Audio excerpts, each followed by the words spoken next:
This week on the Mr. Throwback Thursday podcast, we sit down with New York Times bestselling author and long-suffering Jets fan, author of Only God Can Judge Me, The Many Lives of Tupac Shakur, Jeff Pearlman.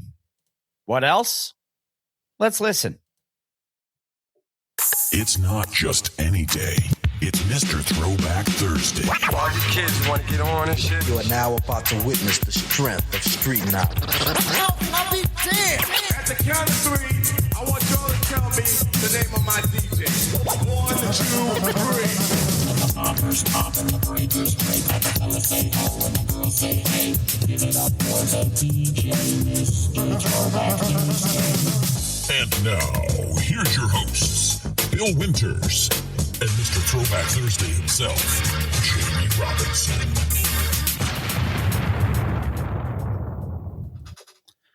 Well, hello, everybody. Welcome to Mr. Throwback Thursday. Once again, we are back with everything that you've come to expect from Mr. Throwback Thursday. This is a very I wouldn't say a very special episode, but it is an episode. There are connotations involved. Yeah, there are connotations to speciality. This is an episode we've been looking forward to. Yes. We are going to bring you a nice, decent talk with a very, very interesting man. Yes. First of all, episode 614, live and direct, with two favorite idiots, Bill up in New York, Jamie down in Virginia. How are you, my friend? How's your weekend? It went well. I lost a whole bunch of bets yesterday. Yes. But then I made one up and I actually evened for the day. Nice. What I sent you, I had like a $32 win or something like that. I was 31 and change down invested for the day. And then I hit that one and I evened. So let's take a look and see what we have. We do have a shortened version of hip hop headlines. We do week. because we have a special presentation. We have a special presentation that's coming up. We have a shortened version of Woo News, which we'll get to. And then, of course, we'll have some music to go over. We'll have a one and done. And the one and done, I believe, is another one that I had no idea of. That is fair. Like I said, we're getting into the rabbit hole tunnels, that end up in Pismo Beach. The record of the week, I definitely have heard of this artist, and I believe this is the latest in the Nas album. In the Mass Appeal. Yes. Mass Appeal collection. New artist of the month for November of 2025. Who you'll get a new album from, get an album from next week. Yes. Because this week. Good choice, by the way. When I saw it, I was like, okay, yeah, I'm down with this. Old to the new from the guy who introduces Woo News. Indeed. So you'll get that from us. I think that just came out a couple days ago. 48 hours ago. Yeah. So let's get started on the abridged version of hip hop headlines. Yes. Still 3 H's, but 3 small H's this week. So would you please hit me with those 3 small H's? Yay.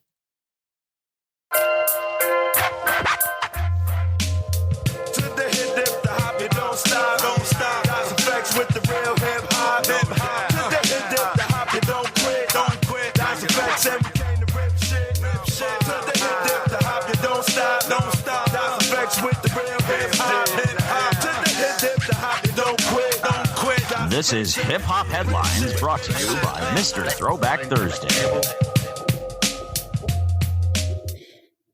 We'll get on it. It's your time.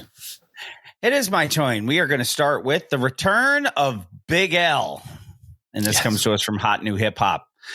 Hip Hop Heads is a monumental moment. Big L is officially back, which, in 2025, when people do all sorts of AI and stuff like that,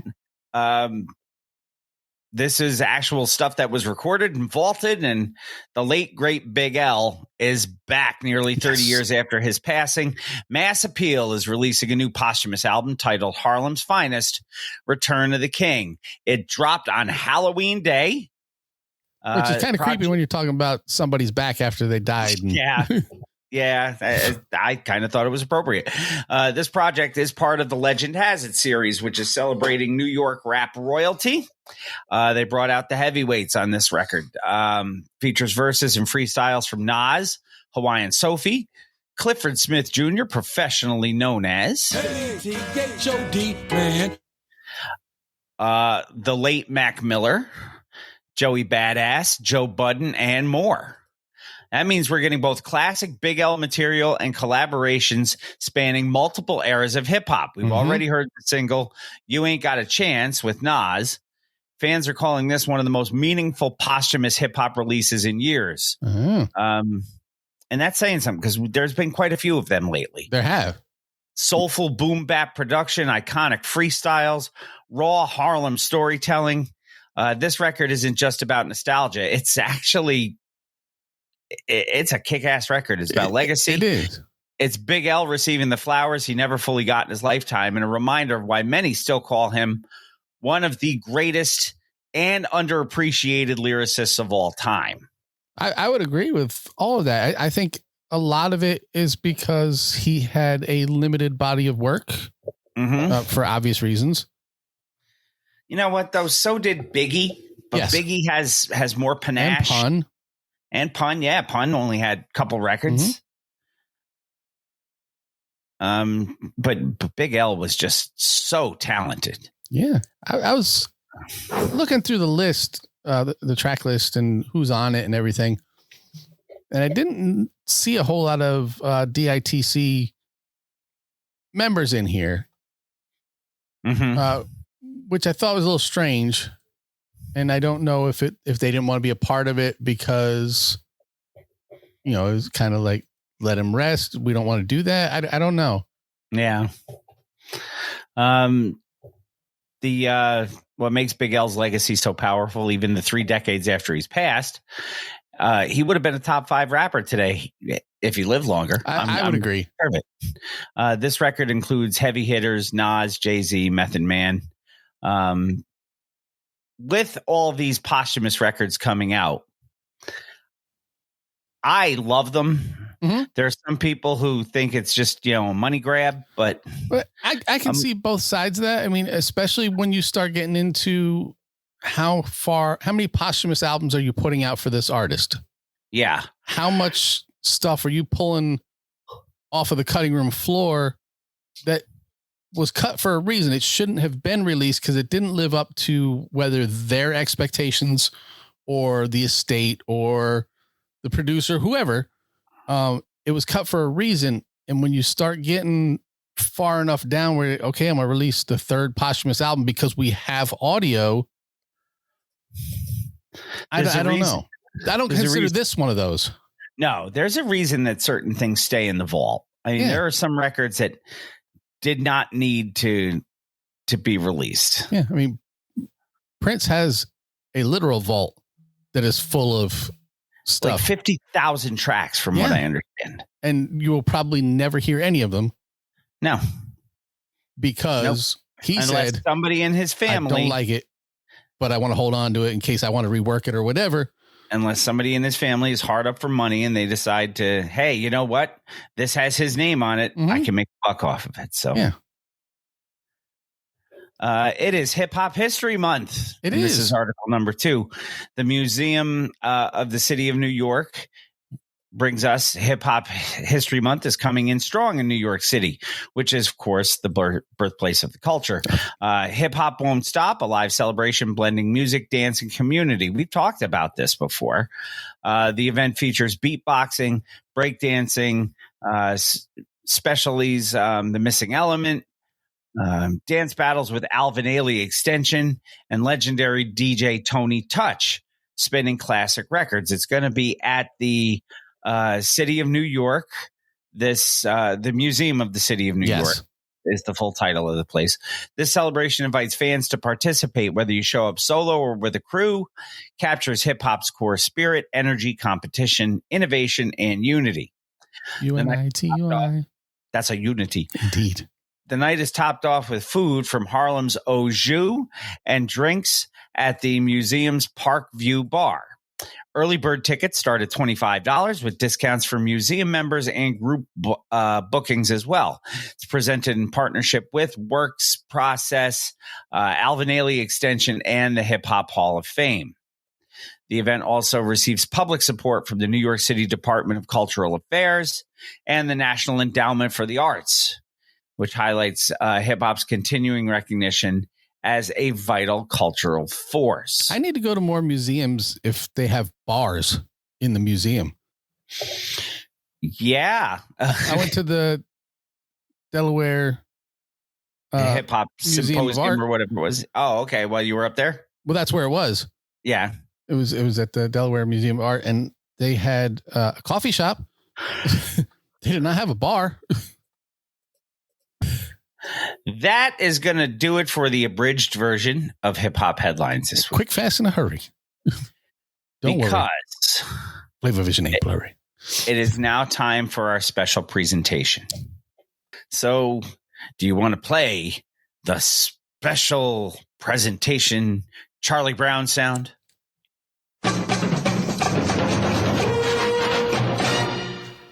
Ladies and gentlemen, boys and girls, TBT Posse, please welcome to the show New York Times bestselling author and struggling Jets fan, Jeff Pearlman. Jeff, welcome to the show.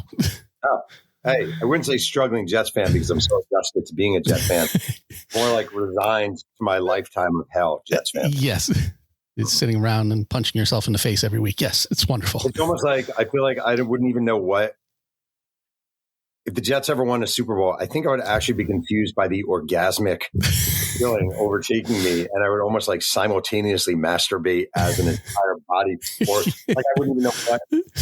All of a sudden, I'd be like, no, I'm good. A complete out-of-body experience. I'm a virgin to winning. You know, I wouldn't know what it means. That's I tell everybody. I've been a Jets fan all my life, and you know we're the same age, and like they have not won in my lifetime. I've been on shows where it's like, I know how you feel. I'm a Raider fan. I'm like, no, you don't. No. I know how you feel. The only possible comp are the Browns is the only team where I'm like, yeah, we're kind of in the same boat. But even you get it. Better. I feel like they've been better than the Jets. They had a really good run for a little while in the 80s with Brian Sipin, Kozar, and we've had little runs here and there, but it's terrible. Yeah. And as you already know, we need to learn how to draft. Oh my God. Or like evaluate a quarterback, or like maybe surround Sam Darnold with actually a competent and decent staff and let him develop. And the Browns can say that. I just want to say, imagine being the Cleveland Browns, right? You didn't just have Baker Mayfield. You were wise enough to draft him out of college. He was there, and you basically tossed him aside because he was playing hurt and playing battered and playing with these overrated receivers, Odell Beckham and Jarvis Landry, who were fine, but not as good as everyone thought they were. No.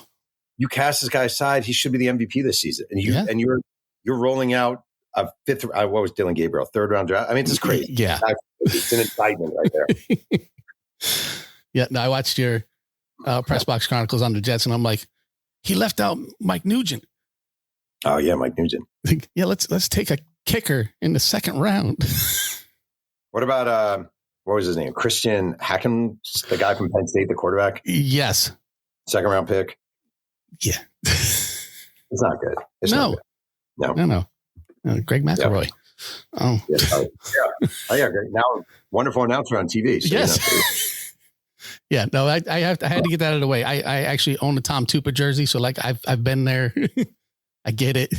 Yeah. Yeah. But yeah, but we are not here to talk about the Jets because it's just you and me and nobody else cares. We are here to talk about this book about Tupac.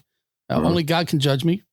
The Many Lives of Tupac, which, you know, anybody who happens to be watching this later, you can order with this little QR code that I created right there. You can scan it. And you can order it. That goes to Amazon, Evil Empire, but you know, that's that's where you can get it. Yeah. I appreciate that. Sure. I want to start by asking you about Make the Extra Call. Okay. It's a real thing. And I believe it sets journalists apart from writers. How is, you know, Make the Extra Call a part of what you do? You know, I really picked it up when I was at Sports Illustrated, and there was a writer, Gary Smith, who was a great, great writer. And I heard him talk about always make the extra call, always make the extra call, always make the extra call. And I do think it's weird, actually, because people will say, and I understand it and appreciate it, they'll always say when they have me on, a lot of times they'll be like, this guy interviewed 600 and something people. And they say it almost like he writes like Hemingway, right? Or he writes like so-and-so or Hunter S. Thompson, which they're not saying, right? Anyone could do this. That's the weird thing about it. Like, it's not a gift, right? It's not a gift. It's work ethic. Exactly. And it's just putting your head down and doing it. So, and it makes you really good. I mean, I'm not saying I am really good, but it makes you seem really good. I'll say it for you. You don't have to. You're really I know, good. but it's not even a point, though. It's like, like you can be an okay writer, which, whatever. But if you call everyone and you have these sources and you have these details and you know that he didn't just drink soda, he drank orange soda. He didn't just drink orange soda, he drank Sunkist diet orange soda. Right. It just jumps off the page, even if the readers aren't consciously thinking about it. The devil is in the details. So for me, it's exhausting. It's not always fun. You don't always want to do it. Sometimes you're like, do I really need to interview a 30th person you went to high school with? But generally speaking, that 30th, like you never know, but that 30th person oftentimes is the one telling you what kind of soda you drank. And it is interesting. A lot of times people will be upset after a book comes out. They'll be like, you didn't even use me in the book. And I'm like, I understand why you're upset. Your name isn't in there, but that doesn't mean I didn't use the information you gave me. Right. Like, if you just told me he likes steak instead of chicken, that was actually valuable. I'm just not going to quote you saying, I'm just going to paraphrase instead of use steak. So yeah. Because it's not something I need to hear. And this person said he likes steak. Exactly. My book could literally be, this guy said he likes steak. She said he likes orange. He said he went to bed at 7, and she said he used to watch Facts of Life. Yeah, because that'd be a real interesting read here. So who are these freaking people? I don't need to. Exactly. Yeah. Growing up in the mean streets of Mahopac, were you a hip hop fan in the 80s and 90s? I was. So Mahopac, as you know, very white, very conservative, very rural. A lot of kids who grew up going hunting and fishing and all that stuff in camp. We had 330 kids, my senior class, 1990. 2 of those 330 kids were black. This is super cliche. One of them happened to be my best friend, Jonathan Powell. And this was at a time period when rap wasn't even called hip hop, was referred to as black music. It was literally a category in the record store, in award shows, black music. And that would be hip hop.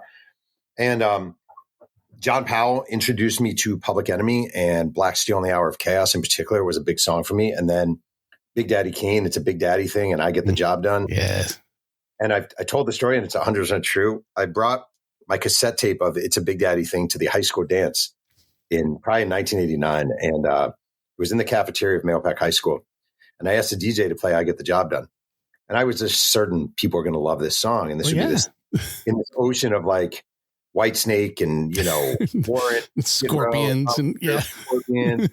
That this would be kind of cool. I didn't even think like, this is going to change our lives. I just thought it was a great song. And the DJ played it, and the dance floor cleared as quickly as like Moses parted the Red Sea. It's just going whoosh. And it was kind of like, reminds me of the scene in Back to the Future where he plays guitar and he goes, your kids are going to love it. Yeah. And I actually think like if you went back to Mahopac High School now, just by the nature of music and what it is now, they're all listening to Drake and J. Cole and Kendrick Lamar, Kanye and all that stuff. So like, I'm not saying I was ahead of the time, but I was introduced to hip hop as a kid in high school, and really for me had a major impact. And I probably wrote this book because John Powell introduced me to Black Steel in the Hour of Chaos. It's a true story. And Bill cannot be here for this, but that's Bill's favorite Public Enemy song. Great song. Yeah. I think it's a great song. It's one of the best hip hop songs of all time. Anyway. Yeah. We grew up in Hyde Park, which is even further away from the city, but we would sit in the parking lots and listen to Red Alert and Chuck Chill Out on Friday and Saturday nights. And that's how we got ours. And don't you think, like, I really do. I said this to Chuck D when I interviewed him for this book. Like, I had a wonderful opportunity to have lunch with him. And, Chuck D, it's like, this is so cool. Yeah. It's like rap fantasy camp for me. And said something like, I know it wasn't one of your 20 top goals, but you really educated a lot of white kids who weren't getting an education on Black culture, Black history, Black suffrage, Black empowerment. And like, for me, that was a big one. Like, that was big. And like, I remember I've told this is a true story. I was in either 7th or 8th grade history class. My teacher was a guy named Mr. McGee. And he told us, the class, that Blacks cannot ski and Blacks cannot swim. Like, literally taught the class that, and everyone's laughing. And I knew it was inherently wrong. Like I was not laughing. Right. I just thought it was messed up, but I didn't, obviously you're 14 years old. I don't have the wherewithal to stand up and say, you listen to me, Mr. McGee, that's wrong. But like, we weren't learning shit about Black culture. We weren't learning about the Black Panthers. We weren't even, it was civil rights history would be one day, not even one day. Today, we're going to learn about the I Have a Dream speech. Mm-hmm. And that was about it. And maybe a sentence about Marcus Garvey, half a sentence about Malcolm X, not a positive light. And that was it. No Stokely Carmichael. No. Hip hop was usually important. Yeah. No, it got me. And I had the same type of history classes.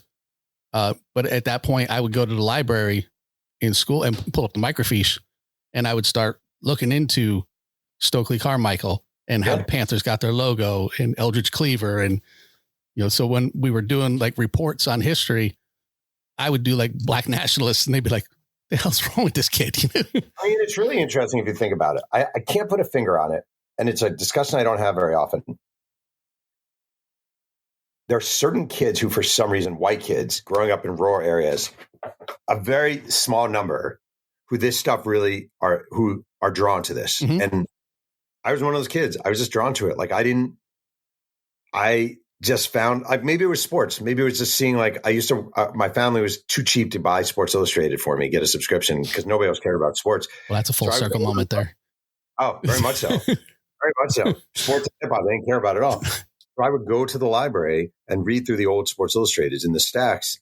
And I think seeing guys named Malik and guys named Joaquin and guys named Rufus and guys named Rupert with like 6 armbands and super afros and big top sideburns, George Foster with the big lamp top sideburns. Like I loved that. Mm-hmm. And I remember it's funny in hindsight. White people would always make fun of quote unquote Black names like, oh, Lawanda and blah, blah, blah. Right. They were being a lot more creative than we were. My name is Jeff and my brother's name is David. I'd rather have a kid named Lawanda and Malik than Jeff and David. And we were making fun of this culture that was far more interesting than anything we were seeing in Pack, New York. But they were just a bunch of ignorant, not everyone, but a lot of ignorant fucks, Yeah. No, I totally know. Yeah. Anyway. So I have to throw a question in for Bill because I told him, send me some questions. And Bill was too scared to be here, wasn't he? He was. Not everybody gets to just hang out in the middle of the day. Yeah, that's funny. He said, you've built a reputation on writing big league sports biographies. What was it that made you shift gears and say, I'm going to write a full biography on Tupac? I mean, the base honest reason is I want to try something different. Tupac factually there's a mystique about him, mm-hmm. and he's an iconic figure. And I think a lot of times with iconic figures who die young, there's this blurring of what was real, what wasn't real, how was he, who was he, what was he coming up, what are people misunderstanding about him? There've been a lot of Lee Montville is a great writer I worked with at SI. I've cited this a ton. He probably had no idea the impact this had on me, but I asked him once, why'd you write a Babe Ruth book? There have been a million Babe Ruth books. And he said, but there's never been my Babe Ruth book. And I don't think there's been the Tupac book where you call 600 people. In fact, I'll tell you something interesting. I haven't told anyone this. 2 years earlier, the estate, an author named Stacey Robinson wrote a Tupac biography issued by the estate. Yeah, estate approved. Yes.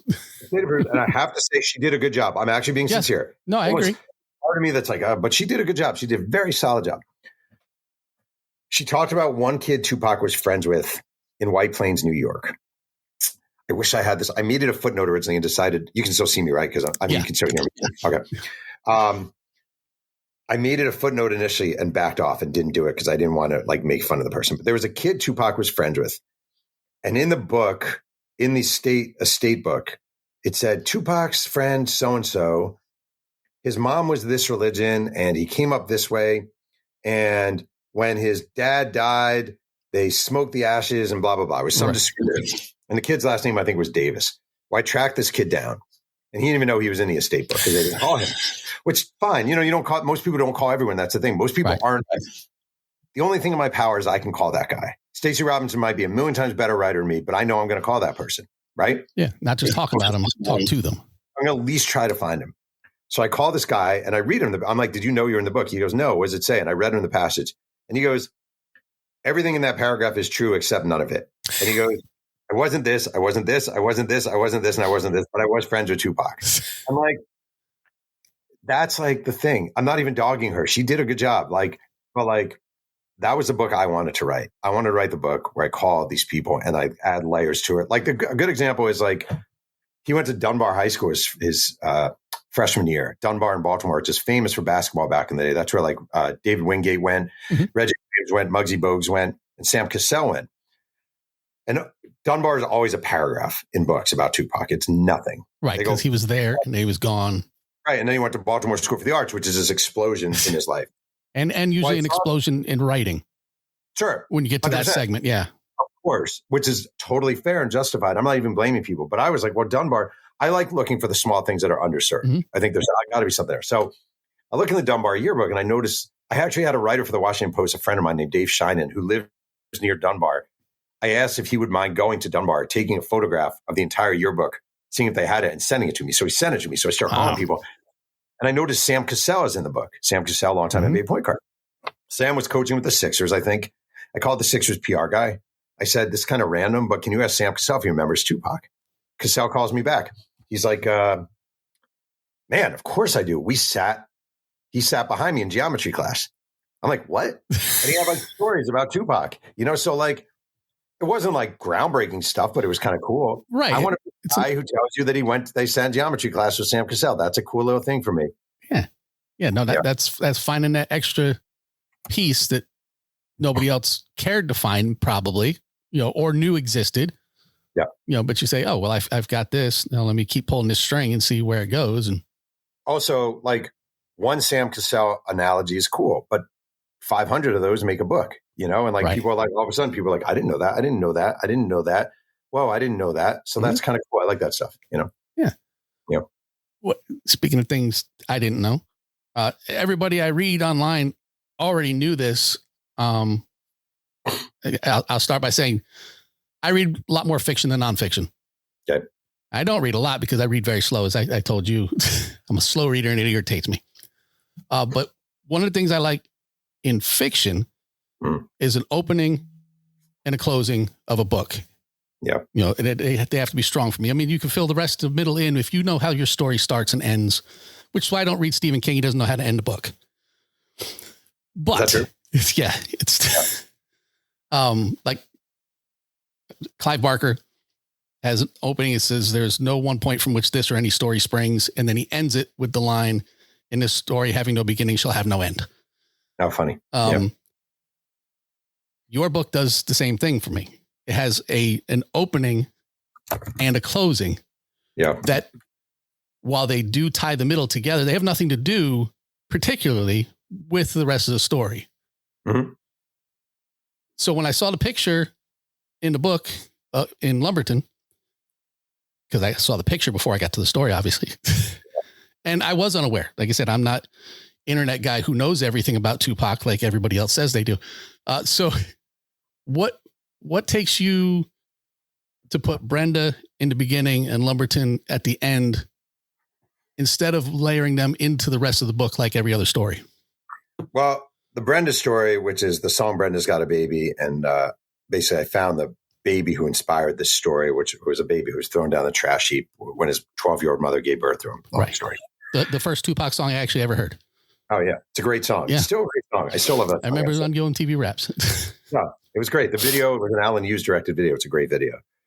So I didn't really see how I could weave it in that well. Like I'd be writing about the album, but then I'd fast forward to finding the baby. And also like, it's not a book where I use first person. So it would be weird for me to break into and I wanted to tell the story of the navigation. I thought it was interesting. My genealogist, Michelle, like her finding the baby, all this stuff.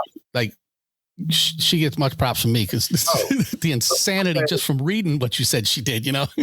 When people say you found the baby, I'm like, I did not find the baby. I benefited from knowing a really good genealogy, also from AOPAC, by the way. So I also think, I do think one thing I do, and it's probably just a cliche device because we're all limited. Like, I like to start books with a punch. Like my Dallas Cowboys book starts with Michael Irvin stabbing a teammate in the neck with a pair of scissors. My New York Mets book starts with them flying back from Houston and destroying an airplane. Bo Jackson is another airplane beginning of a book. I'm even just thinking about the books. They tend to start not just with Brett Favre was born in so-and-so. They start with something. Bam. Right. You want to punch the reader or grab the attention, especially. This isn't like I don't do it deliberately because of 2025, but we all have the attention spans of fucking flies right now. We don't have it. So that's why I did that, to be honest. And then I ended it with the grave.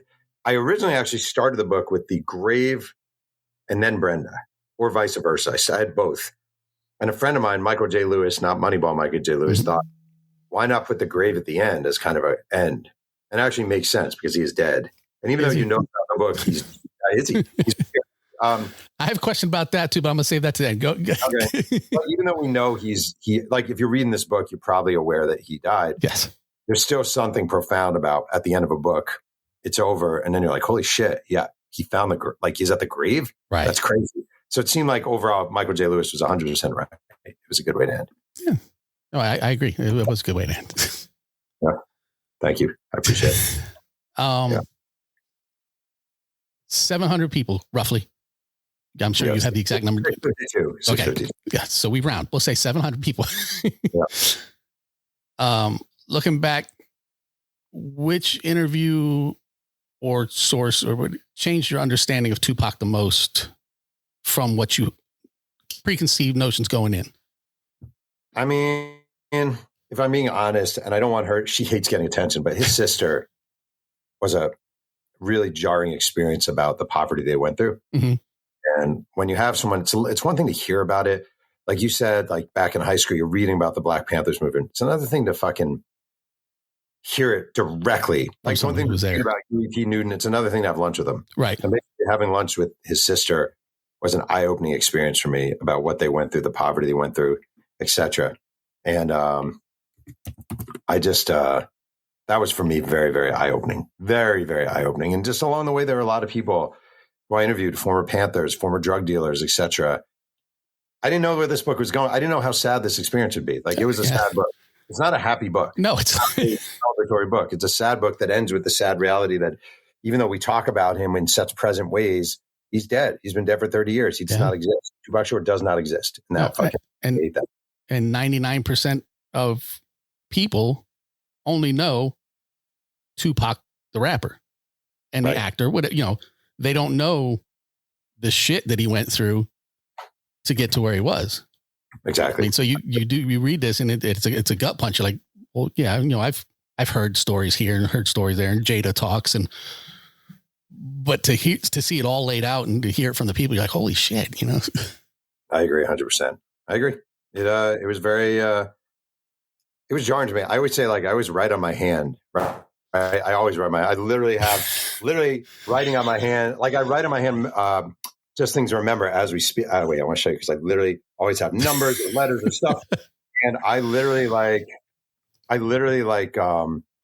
would have like, okay, ask her this or need this or what this detail, blah, blah, like the obsessiveness of trying to learn about what he went through is just like, it drove me insane. I bet. So, yeah.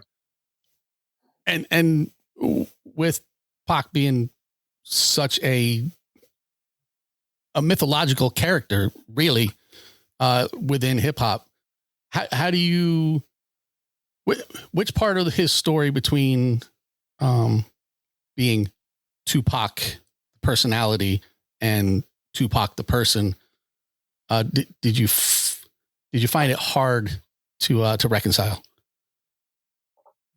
I mean, I would say, I'm getting a lot of shit for this, but sets his life writing a book. Like, yes, he had the sexual battery case with Ayanna Jackson in New York City, and I found a similar rape accusation by a woman. I found a police report, pursued the police report, found out the reason it wasn't pursued by detectives after it was filed because they thought she had a chance to run away and didn't run away, which is kind of a painful. Right. Way to be told you brought it on yourself, essentially. Yeah. Why didn't you run away? Right. When you had the chance to run away, you didn't run away. How could you not? And I pursued it. And the woman was I talked to her because I found an unredacted report. She didn't want to talk at first. Mm-hmm. She literally, as I always say, had nothing to gain from talking to me. Like nothing to gain from talking to me. Right. It's a fake name in the book. Big name in the book, but also like she's married with kids. Like she doesn't have anything from this. So I'm not even saying he did it or didn't do it. I'm just saying, like, he put himself in these positions and he did certain things where you're just like, man, you were so freaking talented, but so damaged. And you did things that, like, are so, you write Dear Mama and keep your head up. And sometimes you just treated people like absolute dog shit. Yeah. And the thing I kept coming back to, and this is not an excuse for him, it really isn't. Like, he was 25 years old and he was wounded and damaged. And I think back to when I was 25 and I had a pretty easy upbringing, but I was an asshole and I was gross at 25 and, like, same. yeah. And I remember, like, I had a girlfriend when I was, like, in college, and I wasn't always that nice to her. You know, like, I look back and I think, like, you're 20, you're young and you're stupid and you just don't know basic human interaction. Right. It's not an excuse for him. But when you read about some of it and report it, and then you love this artist so much, it can be profoundly disappointing. And I mean, he had no one to tell him otherwise either. No, I mean, to really teach him, don't be like that. Yeah, but I do waddle between, like, on the one hand, there is, like, a weird, like,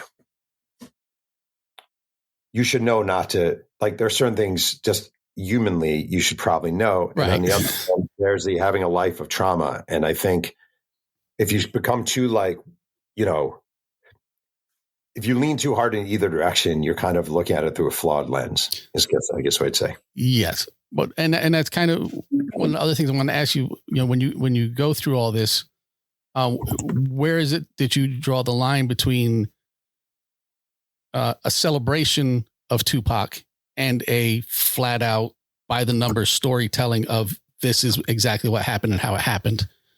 Wait, ask that question again. You broke up for a half second.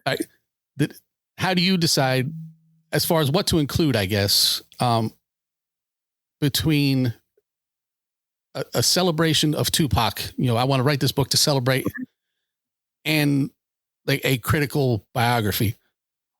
Well, I didn't write the book to celebrate him.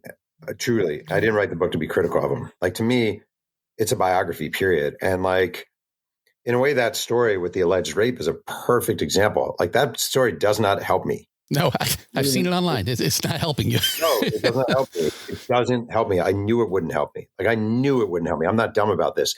And when people say, oh, you just put that in to sell books, it's actually the opposite. I knew this wouldn't help me, especially as a white writer writing a Tupac book. I understand what comes with that. Like, I get it 1,000,000%.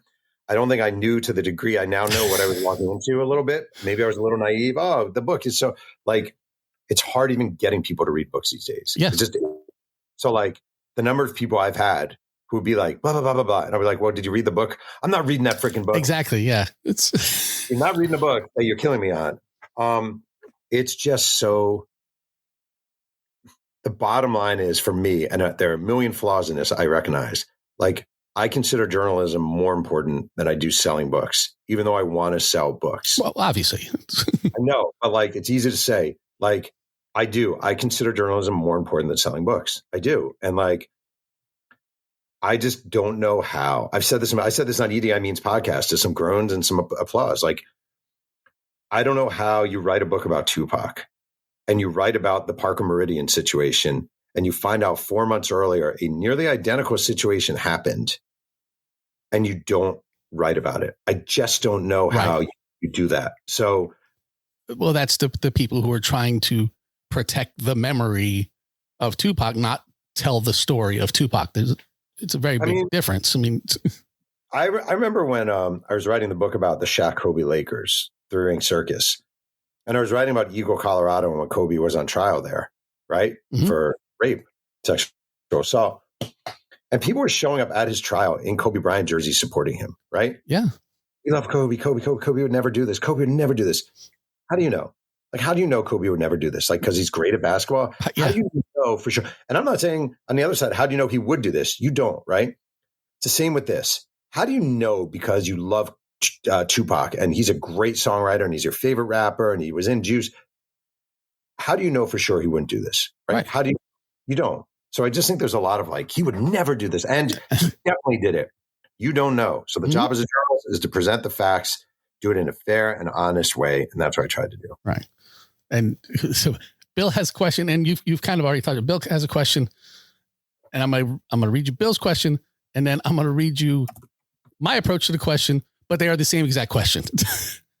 So mine is, as an author outside the hip hop's core community, how did you approach writing about Black culture with like honesty, respect, and authenticity? Mm-hmm. Bill's question is, how do you handle the culture vulture accusations? Yeah. All right. I don't know if I'd ever even heard the term culture vulture, to be totally honest with you. It's a term that is, I know it is now. well, it's thrown around a lot now by a lot of people who really don't understand what they're saying either, because they just use it to talk about white people usually. Yeah. It is someone exploiting someone else's culture without giving anything back for their own gains. That is where it started. So Right. It's not just you being white, it's you being from outside the community. Yeah. I hate it. Like, I've been called through the years just writing books and sports. You get attacked and you get savage. Right. That one actually hurts a lot. I guess I've gotten numb to it a little bit, but like, I don't know, man. Kevin Powell for 10 years or something on his website had working on a Tupac book. And if he had finished that book, this book would have never existed. Right. And the reality is, and this just is, and I know people sometimes don't believe it. Like, Tupac has been gone for 29 years. There will come a point when people will stop asking about him and stop remembering. It will. It could tell me who was the biggest singer in 1910. Who's the biggest actor in 1910? Who was your favorite harmonica player in 1910? You don't remember. You don't remember. Why? None of us were alive and people died. And like, it's just how it goes. No one's going to remember Taylor Swift 100 years from now. Right. She'll be an entry in whatever the encyclopedia thing is in chip in our brain. That's it. Somewhere along the line, someone has to write biographies of these people, important people. It's how you keep their memory, and it's how you understand who they were. It's a reason Jonathan Ives' MLK biography, which includes details of his infidelity, or Robert Caro on Lyndon Johnson and all the flaws of Lyndon Johnson. Like, you just, what are you going to do? Like, I don't know an alternative. So I don't like, I hate it. Like, I don't like it. I don't like it, but I can't escape the fact that I am a white guy. I'm an outsider to hip hop. The one thing I will say is, I think when I was reporting the book, being a white outsider didn't hurt me as much as I thought it might. Nobody could say, wait a second, you were the guy who used to write for XXL and used to shit all over Tupac, or you're the guy, you're friends with Vanilla Ice and you blah, blah, blah, blah, blah. Like, I didn't have any of that baggage. Right. I think that definitely helped me a little bit. And that's kind of why I asked you in the beginning if you grew up listening, because people don't care. You're a white guy who wrote a book on Tupac, who is a celebrated Black artist. So you're already coming in and they don't care to know anything. They don't want to read the book. They obviously don't want to know anything about you. So it's just, you should not have written this. And you know what? There's a part of me that always wants to be like, ask me about Tupac. Ask me anything about Tupac. Let me ask you. Exactly. Guys, you won't read the book. Let me ask you a question. Who named him?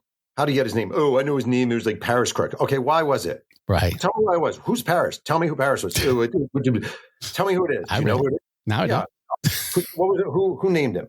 Tell me about Dunbar. Tell me about his year at Dunbar. What do you mean he went to Baltimore School for the Arts? No, I went to Dunbar for a year. Where did he go to middle school? What newspaper did he deliver in high school? What pizza place did he work at in Marin? It actually makes me fucking almost want to cry. Like, I put so much time and effort and energy into this book. Yeah. And someone reads it and they hate it. That is 1,000,000% fair. And I'm not saying even buy it. Take it out from the library. If you hate the book, fucking hate it, and tell me why you hated it. You can get it on Audible for free if you sign up for a trial.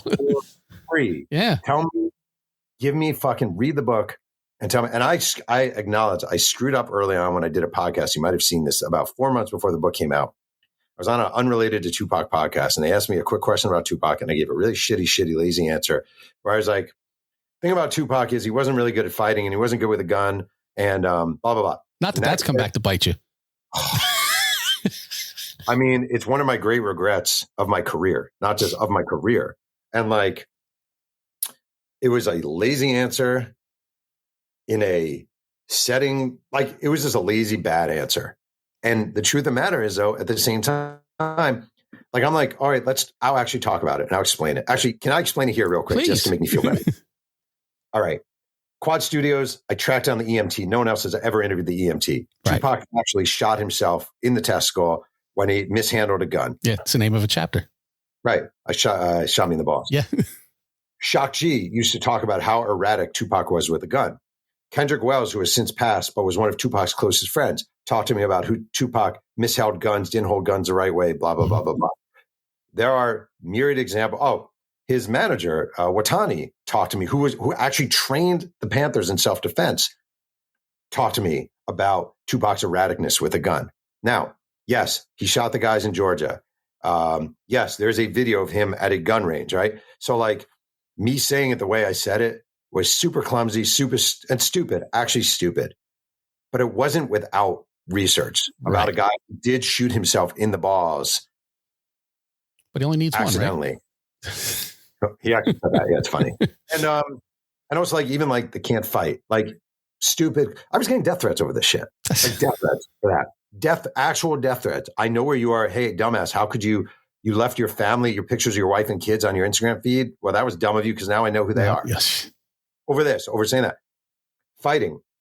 Yes, Tupac got in fights. Yes, sometimes Tupac won fights. I definitely overstated it. But like when Tupac beats up Alan Hughes, it wasn't Tupac beating up Alan Hughes. It was actually Alan Hughes beating up Tupac, and still his friends came along. Tupac Orlando Anderson. Yes, Tupac punched him. It was 5 other guys coming along. I'm not winning a fight if it's me and 10 other people. That does not count as a win for me. So I'm just saying, I'm not saying it was wise. It was stupid. I was wrong to say it. I knew very shortly after, well, that was an enormous mistake. And also, like, as a white writer, you need to be smarter coming into this turf. Also, not even just as a white writer, as a hip hop outsider, taking on Tupac and taking on an iconic figure, you need to be smarter. It was stupid times 1,000. But I'm just saying it wasn't just like without any research behind it all. That's all it was more how you said it than what you said. Yeah, exactly. Because it is backed up. You know? Yeah. And I saw that Money B gets an extra shout in your book for being a big source. He's been on our show. He's great. Come on. He's one of the nicest human beings. He's a 49er fan, which sucks, but otherwise he's a nice human being. He's just a really nice, also a company reason Tupac got juice is because he was reading lines with Money B, and then he's there, and Jackie Brown, the casting director, sees him, and he's like, "You want to audition? Who are you, Tupac? What role you want to audition for?" He'd been reading Bishop opposite Money B. Auditions, blows it away. Insane. Yeah, it's funny because I'm sitting there looking through the book, and I'm like, "Oh, he talked to Chuck. Well, Chuck D's been on the show. He talked to Money B. Money B's been on the show. He talked to Pete Nice. He's been on the show." I'm like, "This is crazy." Did you have Kid on the show? Huh? Did you have Kid from Kid and Play on the show? No, I haven't reached out to him yet. So. Love that guy. All of my getting people on our show has always been how you reached out to me. Social media, all the way around. Very, very rarely have I talked to a manager or a publicist, or because I don't know those people. Yeah. And if it's not, I can put you in touch with Kid. If that'd be awesome. Yeah. Because wait, did you have this? Did this have? Wait, so how old are you? Are we the exact same age? I turned 54 in December. Yeah. Okay, we're same age. Someone mentioned it the other day, did House Party, it's a PLAY, just here to say hi, asking you, may I tell you about the rap battle House Party? Did that have a big impact on you? Hell yeah. Because Kid spelled backwards describes you best. Yeah. Oh, come on. I mean, like, it's funny. If you took that rap and put it in an 8 Mile, you would get destroyed. But in the context, yeah. And I was on a show yesterday or 2 days ago, a radio show with a woman named Jill Monroe, who's done a lot of hip hop journalism through the years. And she told me she was in a House Party. And I was immediately like, I said to her, does that movie hold up? And she's like, I don't know. I haven't seen it in a long time. But man, when I was a kid, I loved Robin Harris.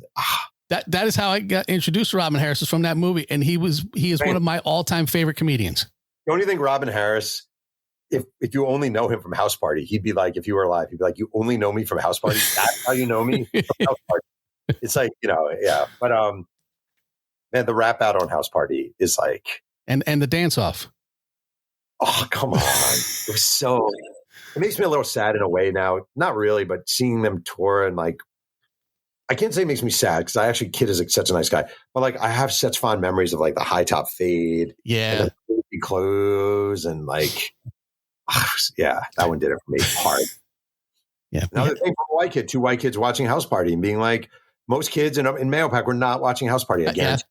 Yeah, we were just talking about Beat Street the other night because they're doing Nas's part of a documentary. He's not doing it.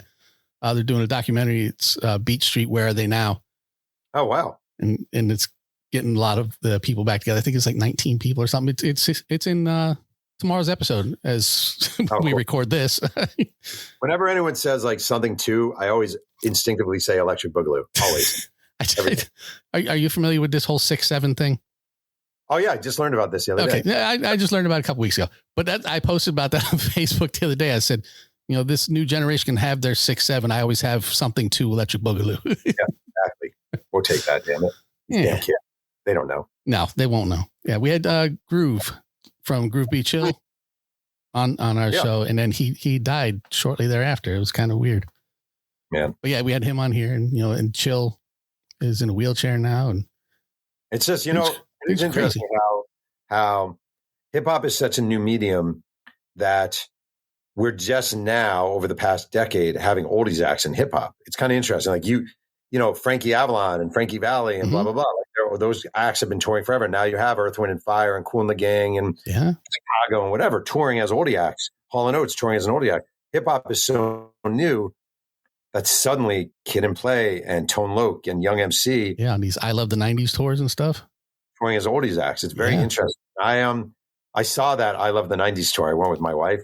I went a few years ago. I don't know. I will tell you, the version I saw had Vanilla Ice, who Rob put on a hell of a show. Oh, yeah, I didn't like it. Yeah, no, for us, it was a hell of a show. Salt and Pepper was there. Kid and Play was there. Rob Bass. It was Coolio, so it was a few years ago.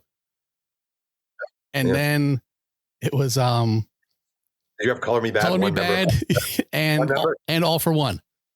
Oh man, we had one member of Color Me Bad, and it was like the third member. So it'd be like seeing Oates playing Hall & Oates. That's cool, but I don't do that. Yeah, don't advertise the Beatles and give me Ringo. Yeah. Yeah. Oh, all right. I have to ask. Go ahead. No, I'm gonna hold down. All right. Ask anything you want. It's all good. Well, as I say, after all your research, after all 650 interviews, after the recent email from Mustafa Machiavelli Cart, in your opinion, is Tupac alive or dead? No, he's dead. I don't know. That guy said he was reincarnated. So does that count?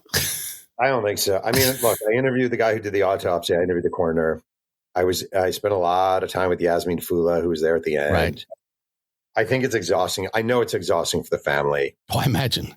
Especially with all this AI crap that's out there. You know what's funny? It's undeniably entertaining and at the same time undeniably offensive. Imagine you're his sister and you're just still processing. 29 years later, you're processing. Imagine if it's your grandma or your mom, if you lost a parent, right? Here's this AI video suddenly of your mom like goofing around with Stephen Hawking and blah, blah. Like, you wouldn't find it funny. You'd find it jarring. Infuriating too.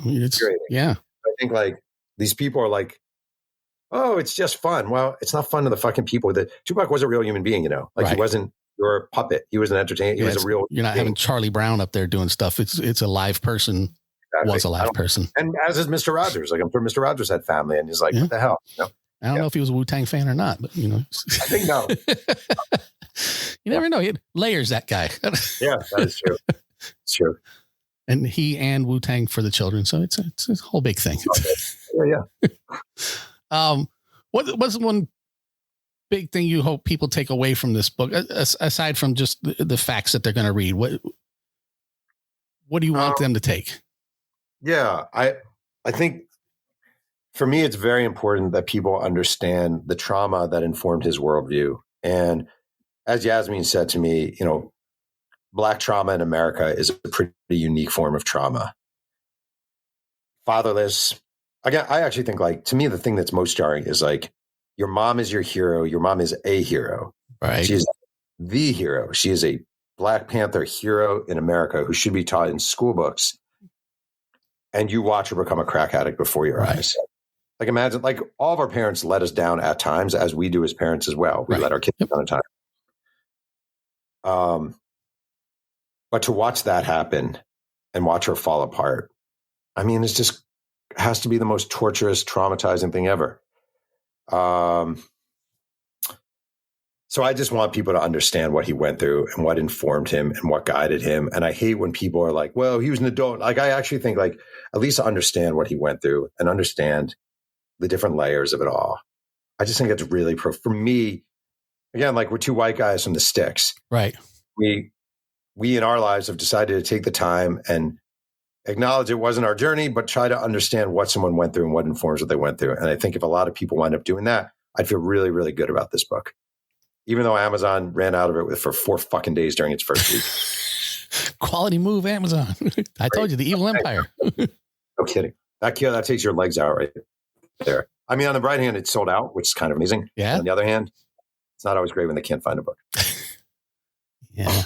I've had to order books before, and they're like, yeah, we'll make it and send it to you. I mean, you're going to make it. I know. Let's see. For me, I don't like new hip hop, but that's for a multitude of reasons. Hip hop has always been about storytelling. Yeah. For me. Yeah. So did writing this book change the way you view the craft of storytelling? Oh, that's a good question. I actually do like new hip hop. Now, I have a son who's 19, and I introduced him to hip hop, and then he reintroduced me to a lot of new artists. So I love J. Cole. I love Kendrick Lamar. Well, like those are exceptions for me. I mean, I just mean hip hop in general at this stage of its devolution. Sure.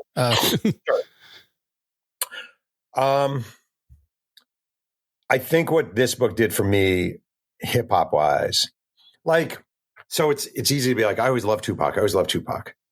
I don't think I certainly didn't examine his lyrics before the way I did to this, right? Like, this is a perfect example. To Live and Die in LA. Do you know the rapper Glasses Malone? Yes. So Glasses has become a really good friend, actually, which is unlikely, like, just a really good friend. Well, unlikely only because I know him. And I was actually in his video for The Loke. If you watch his video, really? I'm his video. And my wife is a patient in the hospital in that video. He's a lovely, lovely man. And he was telling me about To Live and Die in LA and just all the different regional shout outs, but not like within the regional shout outs, what this means, this gang he's shouting about this. I never thought of it that way. I Am Mad at You. If you break down I Am Mad at You, I'd listen to that song probably 500 times. I love it. I still think it's a beautiful song, even though it's a cliche Tupac song to love. Right. It is for a reason, though. I mean, sure. But like, oh, you a Muslim now, no more dope game. But that's his cousin Kenny Lassane. Right. And like, who actually converted to Islam and blah, blah, blah. And like, but each person is called out there, and there are all these call outs. John Cole, his high school friend, Mouse is his childhood friend in Baltimore. Keisha Morris, his wife for a brief spell. It's like one by one by one by one. So you're listening to it and you're hearing things. Even the Brenda's Got a Baby, by Finding the Baby, you're hearing this song and you're like, oh, he was reading this article. Well, let me read that article. See how it relates to this. So there's a lot of deconstructing. Also, I spent a lot of time with DJ Darryl, who produced 12 songs on the Strictly album, and almost none of them were used because the album, before it came out, Cop Killer by Ice-T came out, and they ended up, Interscope panicked and changed the album.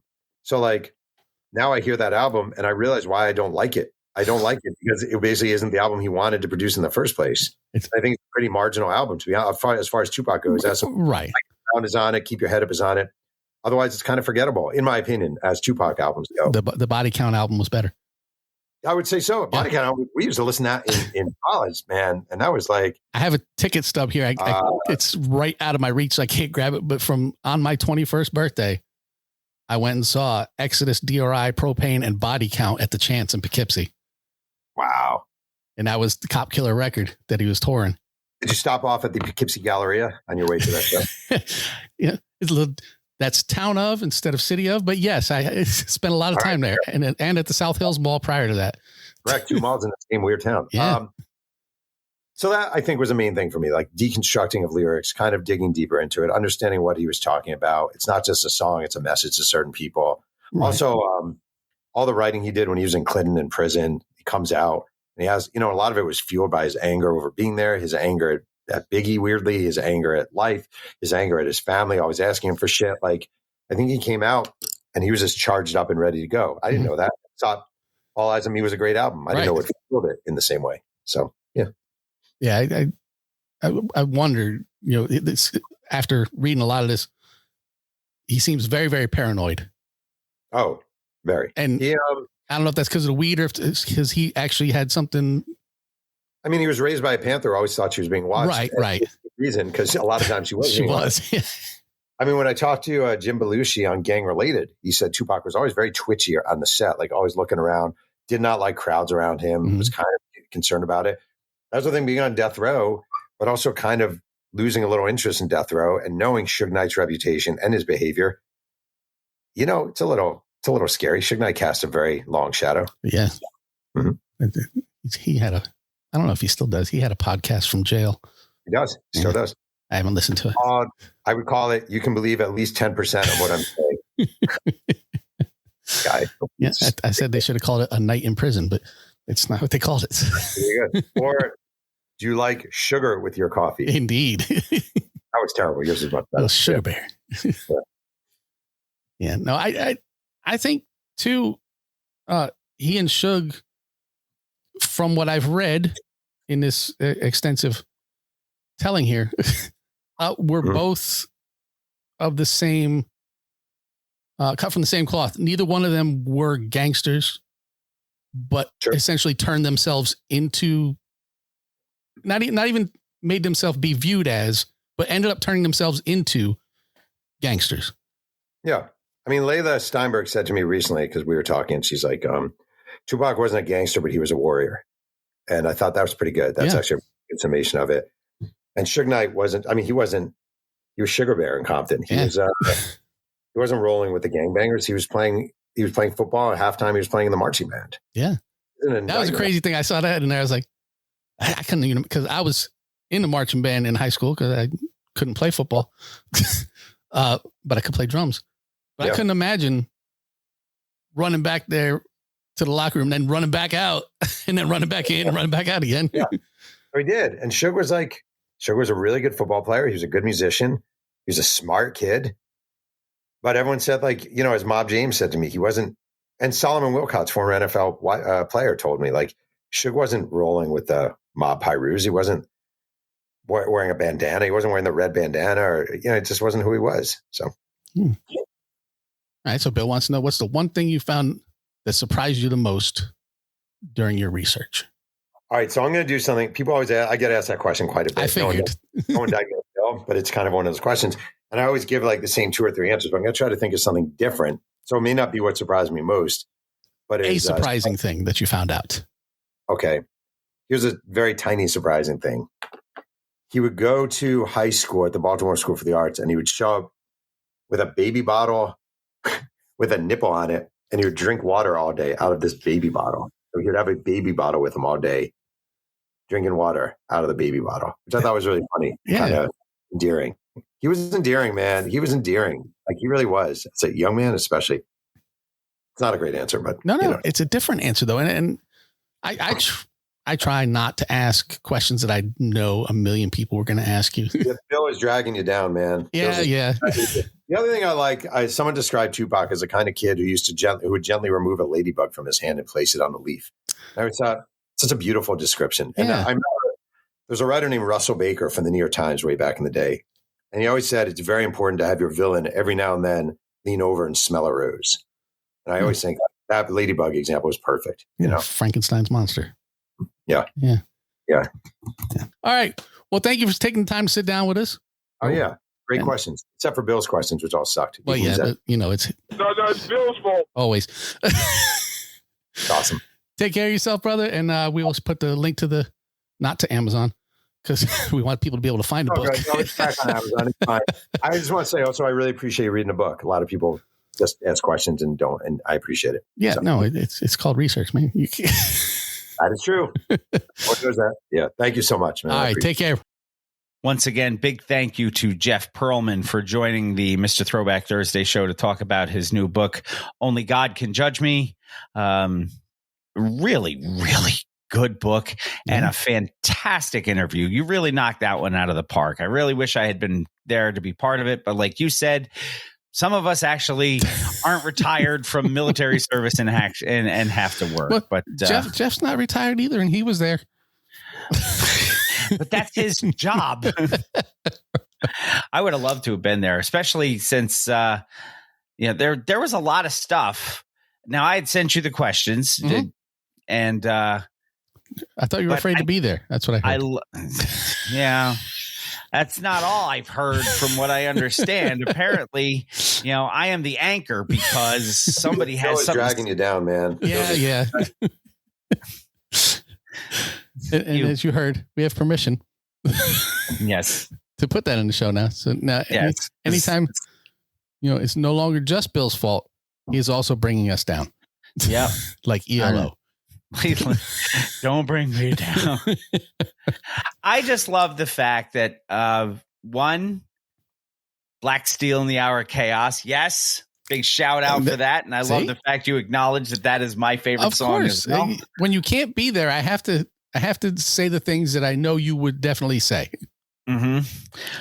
No, I thought like I said, I thought you nailed this. I thank you. And his answers were well thought out, considering he didn't get the questions ahead of time. Yeah. He presents himself. You can tell what kind of a writer he is just by the way he verbally expresses himself. Yes. Yeah. No, I no one gets questions beforehand. No. So it's always fun to see, because I try not to ask questions that I know everyone has asked. There are certain questions, especially when he's on a book tour, that he's heard 100 times. Right, and everybody's has to ask them because your listeners haven't heard it yet. But I do try to at least put a little different twist on it or something. So I hope you guys, get a little something out of it that you don't get if you listen to other people interviewing him. Yeah. And full disclosure, Jeff, you have an open invitation to come back and talk to us about anything you want to talk about, because yes, he is a hip hop kid. He grew up listening to hip hop in the mean streets of Mayapack. Yeah, not far from us.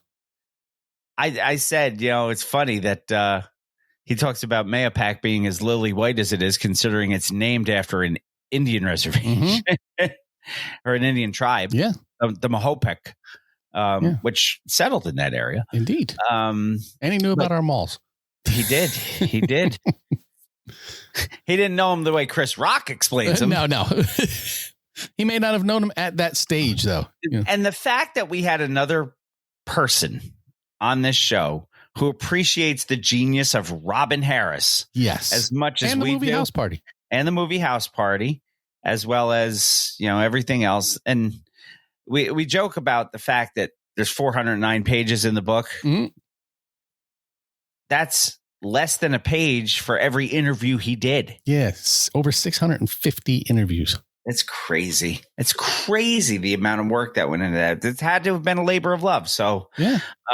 And if you read through it, whoever wins this raffle will have the opportunity to read through it and find out how much of a labor of love it was. As I said, if you don't win tonight, we're going to leave that QR code up on our faces on the live stream. Scan that with the camera on your phone. It'll take you to the, you go to Amazon. That one. Go to Amazon link. I was gonna say. I was gonna try not to mention their name, but it is. But it's in the interview.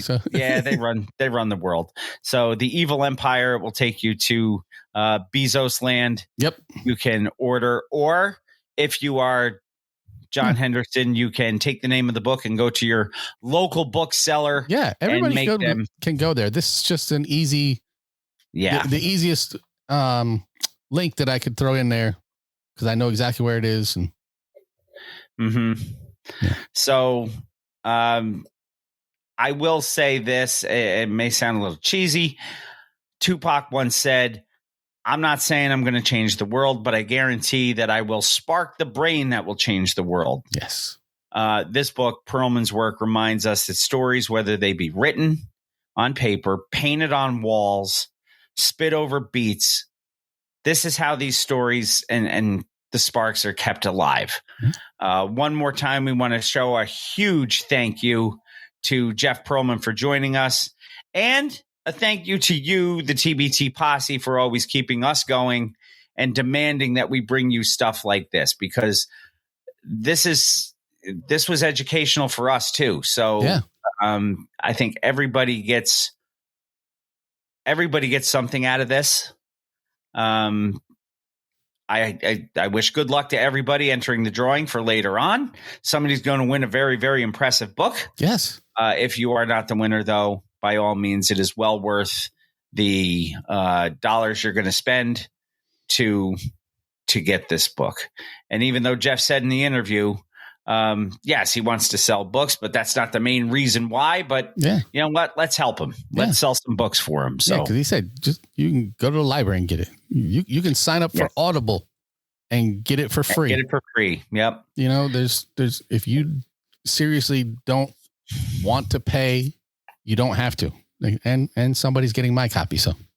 Mm-hmm.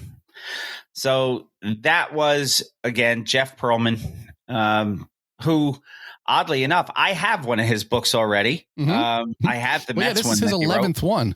Yeah. His 11th book.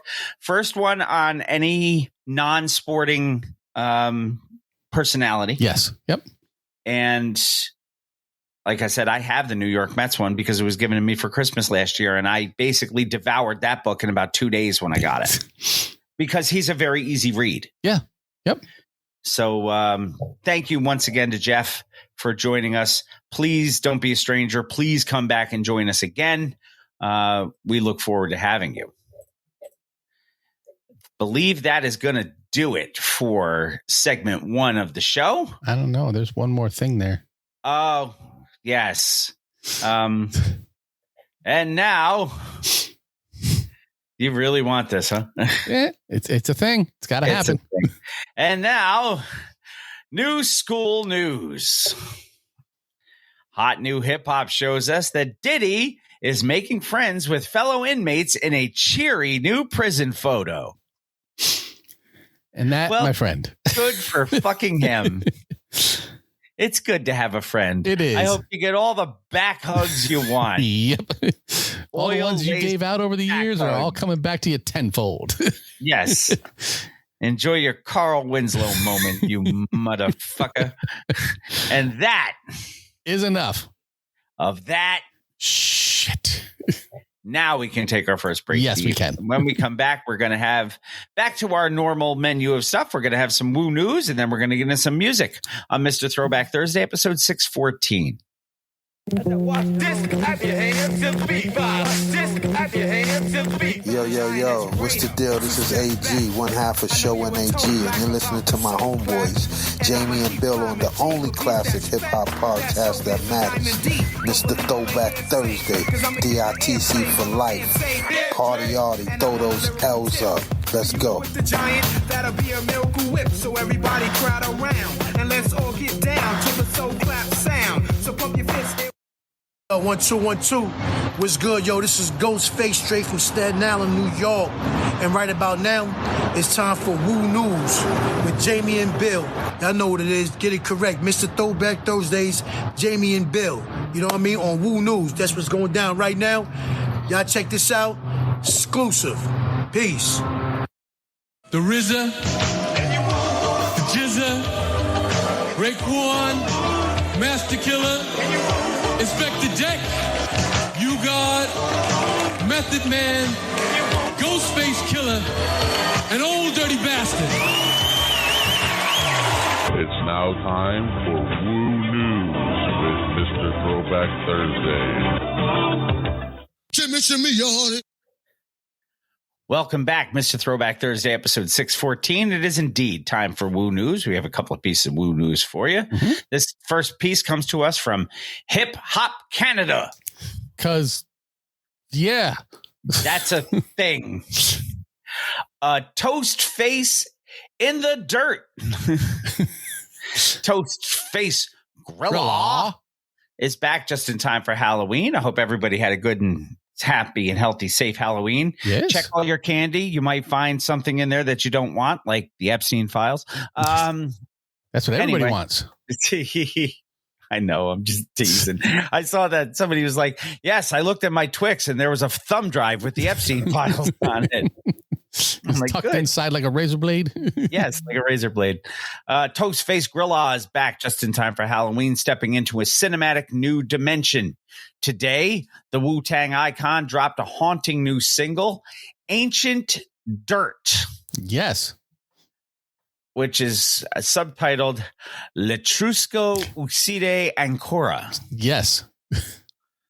The first release from a hybrid music and comic universe called Nightmare in Rome. Now, this is not your typical rap drop. Never is with Ghostface. No.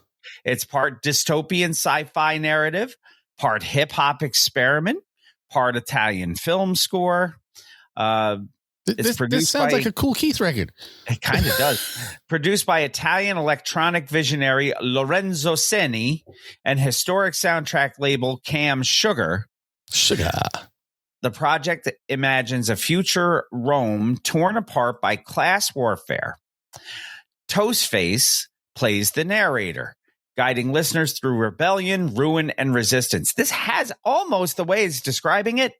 Gives me Rush 2112 vibes, dude. It's not far off. Ancient Dirt flips a rare 1970s Riz Ortolani soundtrack into a dark, menacing soundscape, merging Wu-Tang's gritty storytelling tradition with Italian horror cinema energy. And Italian horror is completely different from most horror films. Suspiria, Dario Argento. Yeah. It's also the Ancient Dirt is also the first contemporary reimagining of Cam Sugar's iconic film archive. It's a huge mark for hip hop in a global cinematic space. The single is out now across all platforms. The full Nightmare in Rome albums. Yes. Like this platform. Yes. The full Nightmare in Rome album lands in early 2026. If this first release is any indication, Toastface Grilla isn't just rapping. He's building worlds. Yeah.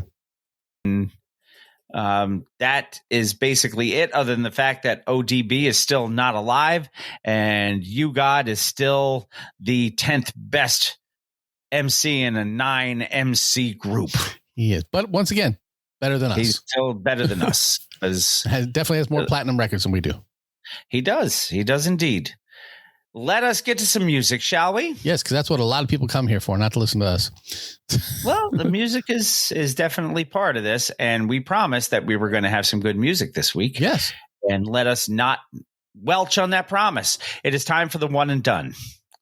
The one and done, and again, I will admit, Jamie has gotten to the point where he is digging stuff up that even he probably hadn't heard of before he found it. Yeah, no, there's this one. I would say before, and I don't even remember when it was. Actually, I said, you know what? I said I didn't know this, but now that I look at the album, I did know this. Well, that's one of them. I saw it, and that's you look at it and you go, I kind of recognize this, but I don't know. I can't tell you a song on it. You know, like no. I can't say, oh yeah, I had that one. I don't know. I don't think so. I think this was one of the ones we leafed through a lot in the aforementioned Poughkeepsie Galleria Mall. And the cover art just didn't grab us enough for us to buy this. Yeah. Too much white. Yes. This came out in 1989. A number. This is, from what I can see, the only record by this artist. To the best of my knowledge, yes. The name of the record, Let Me Take You to the Rock House. Oh, no, that's the artist. Let me clear my throat. Tony M.F. Rock. And I'm wondering if that's motherfucking Rock. I don't know because I don't know him. I don't know either. But I'm tempted to try to find him just so I can see if he is Tony motherfucking Rock. I'm sure he is. This came to us 1989. A number. I have 1, 2, 3, 4, 5, 6, 7, 8, 9, 10, 11, 12, 13. I have 14 tracks on this record. As do I. And DJ Introduction says that is not the proper title. Let me take you to the trash house. Because there is no intro on this record. No, although it's not designated as such, but it sounds like the first track could have been an intro with the way they titled it. Well, you're being intro To the artist. to who it is. Yes. Hey, did we ever get clarification on the record where the intro was track 10? I think that one was approved, but I'm not positive. The Bobby Caldwell album. Yes. Track number 1 from Tony MF Rock on Let Me Take You to the Rock House. Who's Tony Rock? That is the question we all were asking. No, that's an actual track on this thing. I'm not being silly on this. So, You say the bass hurt your ears. Who's Tony Rock? Who's Tony Rock? Who's Tony Rock? Who's Tony Rock? Who's Tony Rock? Who's Tony Rock? Who's Tony Rock? So in case you had the question, who's Tony Rock? We also don't know who's Tony Rock. Track number 2. And when you don't know the answer, you just keep dancing, I guess. So track number 2 is Keep Dancing.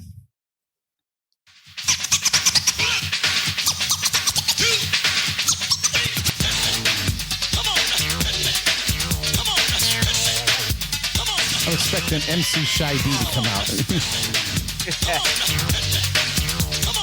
Come on, shake it. The boom makes you move, cause it puts you in the groove. The more you dance, the more you get wired. Get loose, no time to get tired. This is the jam for which you've been waiting. They played it, stop hesitating. Pull a girl out on the floor. Track number 3, Street Resident. That's a nice way of saying ho.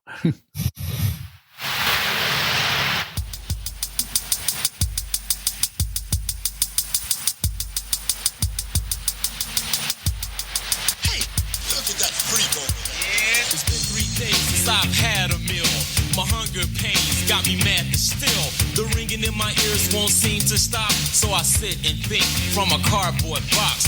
Mad as hell and my stomach's on empty. Dangling purses do nothing but tempt me. They hide gold chains, but I still hear them though. My inner thoughts got me thinking like a criminal. Ooh, my inner thoughts got me thinking like a criminal. Ah. I kind of didn't hate the little guitar in the background on that. Track number 4, She Put Me in a Trance, which is better than Blinding Me with Science, I guess. It's true. Yo, what's up, man? I'm just cooling. What's happening? Yo, man, I went to the Frost, man. I met this nice female this weekend. You know what I'm saying? Well, yo, since you met this bad girl, what happened, man? Yo, need a female like she put you in a daze or a trance. You know what I'm saying, right? Nah, man, I never met a girl like that. Why don't you explain it to me, all right? But yo, check this out.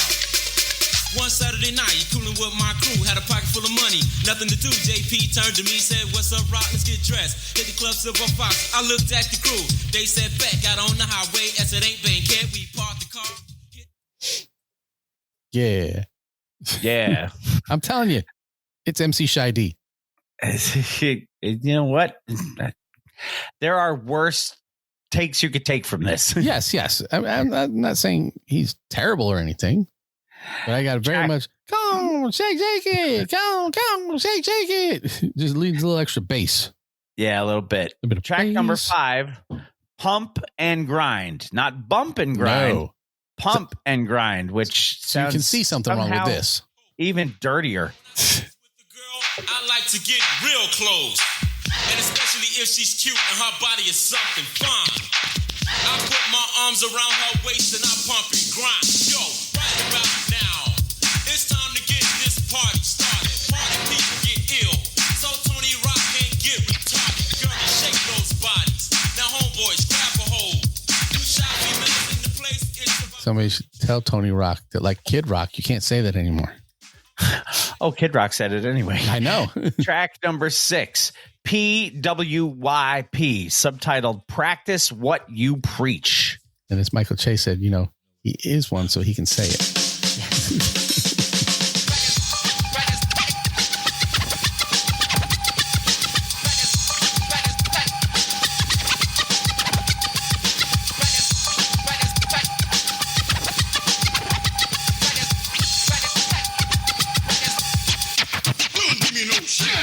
MCs still think we can't manage to grab a microphone and commit to do damage. So I decided to let you know that a lot of MCs in the South are dope. It ain't all about y'all. Any one of us can nail you. But since you don't listen, this is how I gotta tell you. I had to get that little right at on the 7 and 8 of the bar there. Yes. Speaking of 7 and 8, this is track number 7.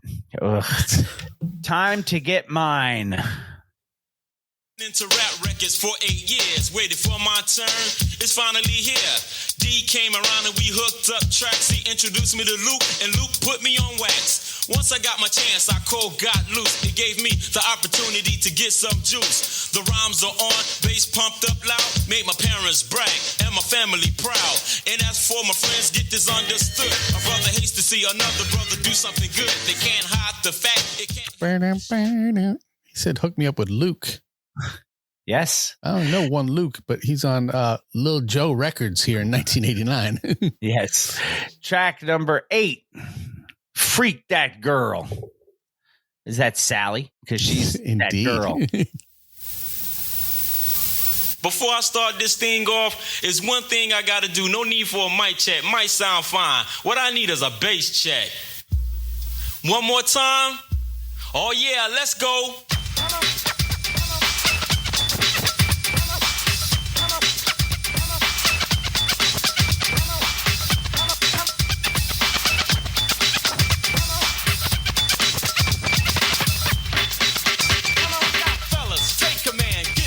And don't be afraid to use your hands. This is 89, you know. Okay, so I don't know how many of you should be able to see this.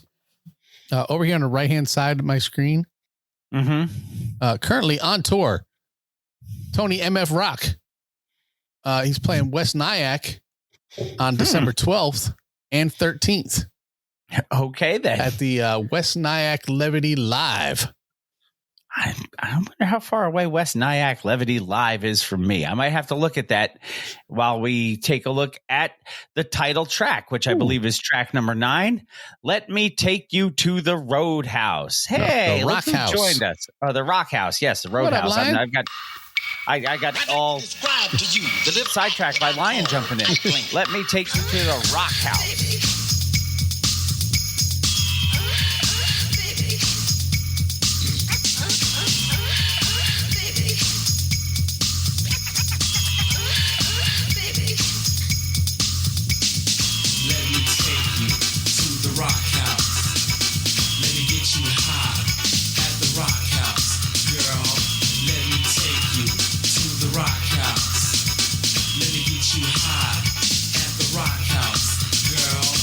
This rock house, you can't find crack.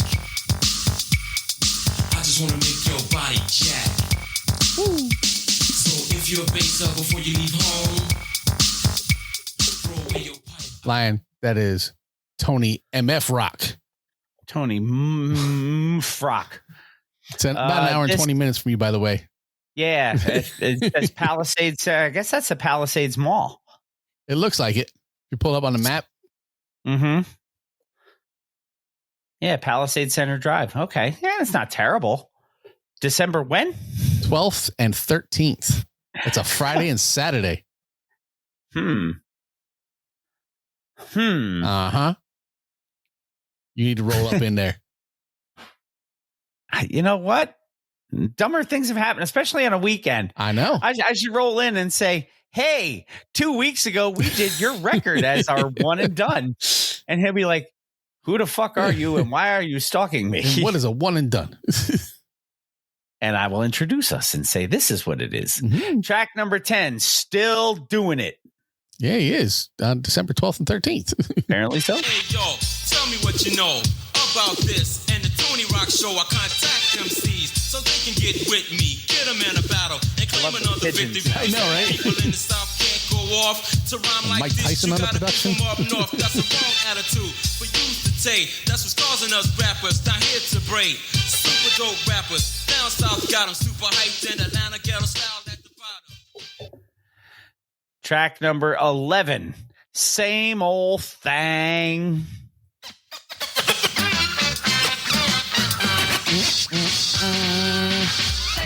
Say what? Say what? Same old thing. You ain't doing nothing new. It's the same old thing. Listen up. It's the same old thing. Yep, the same old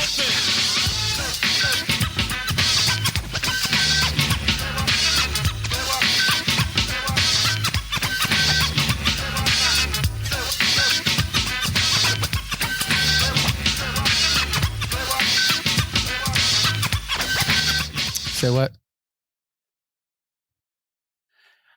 Maybe I'll go down there and try to get a hold of him and see if he can't do a drop for us and say, I'm one of the featured artists from episode 614. I won't tell him he's a one and done. No, don't tell him that'd be rude.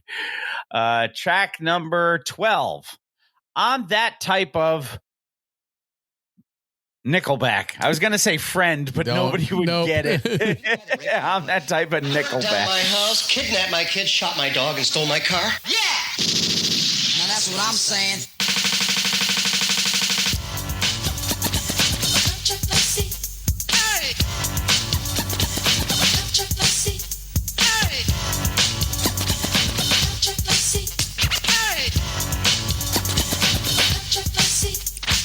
You're the type of guy that fuck with other guys' girls. There's a lot of punk ass niggas like you in this world, but I'm the type of nigga that'll shoot a fuck ass nigga like. All right, now you got to look. Somebody, research department. I got to see if that was a direct shot at LL, and why would it be a direct shot at LL? Other than maybe clout chasing, maybe. I mean, you know what? If you're going to swing for the fences, you best not miss. Track number 13. And here's the other thing you better not do if you're going to go after the greats. Don't go out like a sucker. That's track number 13 for you. Don't go out like a sucker. I'm going to kill myself.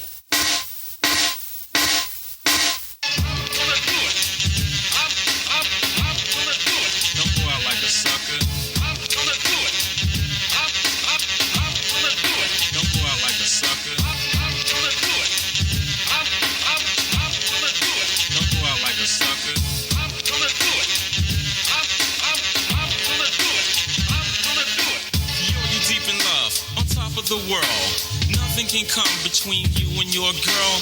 Everything is perfect, heaven on earth. Sometimes you hang with the crew, but your girl comes first. Your friends like to Don't go out like a sucker. No. Last track on the record, number 14. Tony Rock's Theme. From the entertainment capital of the world, we very proudly present from the family of superstars. Tony Rock is deaf and I'm about to get back to the rhymes I use when I'm about to attack you. I'll keep on keeping on for those that's peeping on me and my microphone, so you better stop sleeping on. You got to move with the groove. Others go turbo, but I'll sit back and just cruise. When I'm in a battle, I use my mic like a battle axe. Loose the screws and cruise his head like a Cadillac. I listened for a while, but when I had enough of you. John said research department's out of the room. All right, what I found out is just it's an answer record. Oh, okay. It's just an answer record. Yeah. That wasn't just clout chasing, taking a shot. Yeah. Seeing right along the lines of Roxanne's real fat. Yeah. This worked. So I'm going to put the same beat out and answer him. And people are going to be like, sit down, brother. This is And Tony that motherfucking was Rock. Tony MF Rock with Let Me Take You to the Rock House. You're one and done for episode 614. I say what? Yes, 614. I had 14 in my brain too, because that's how many tracks were on here. Yes. You're going to be shocked, dude. There are no singles off of this. What? That I can not see. even. I'm that type of Nickelback. No. Or Keep Dancing or anything like that. Or and the girl tried to freak me or whatever it was. She paralyzed me and she put me in a trance. Yeah, that thing. That one. Yes. That wasn't it? No. No, it's still not it. Nope. Don't go out like a sucker. But he did take us to the Rock House. He did. And for that, we thank you, Tony MF Rock, for your contribution to the list of one and dones on the Mr. Throwback Thursday podcast. Episode and your contributions to the West Nyack Levity Live.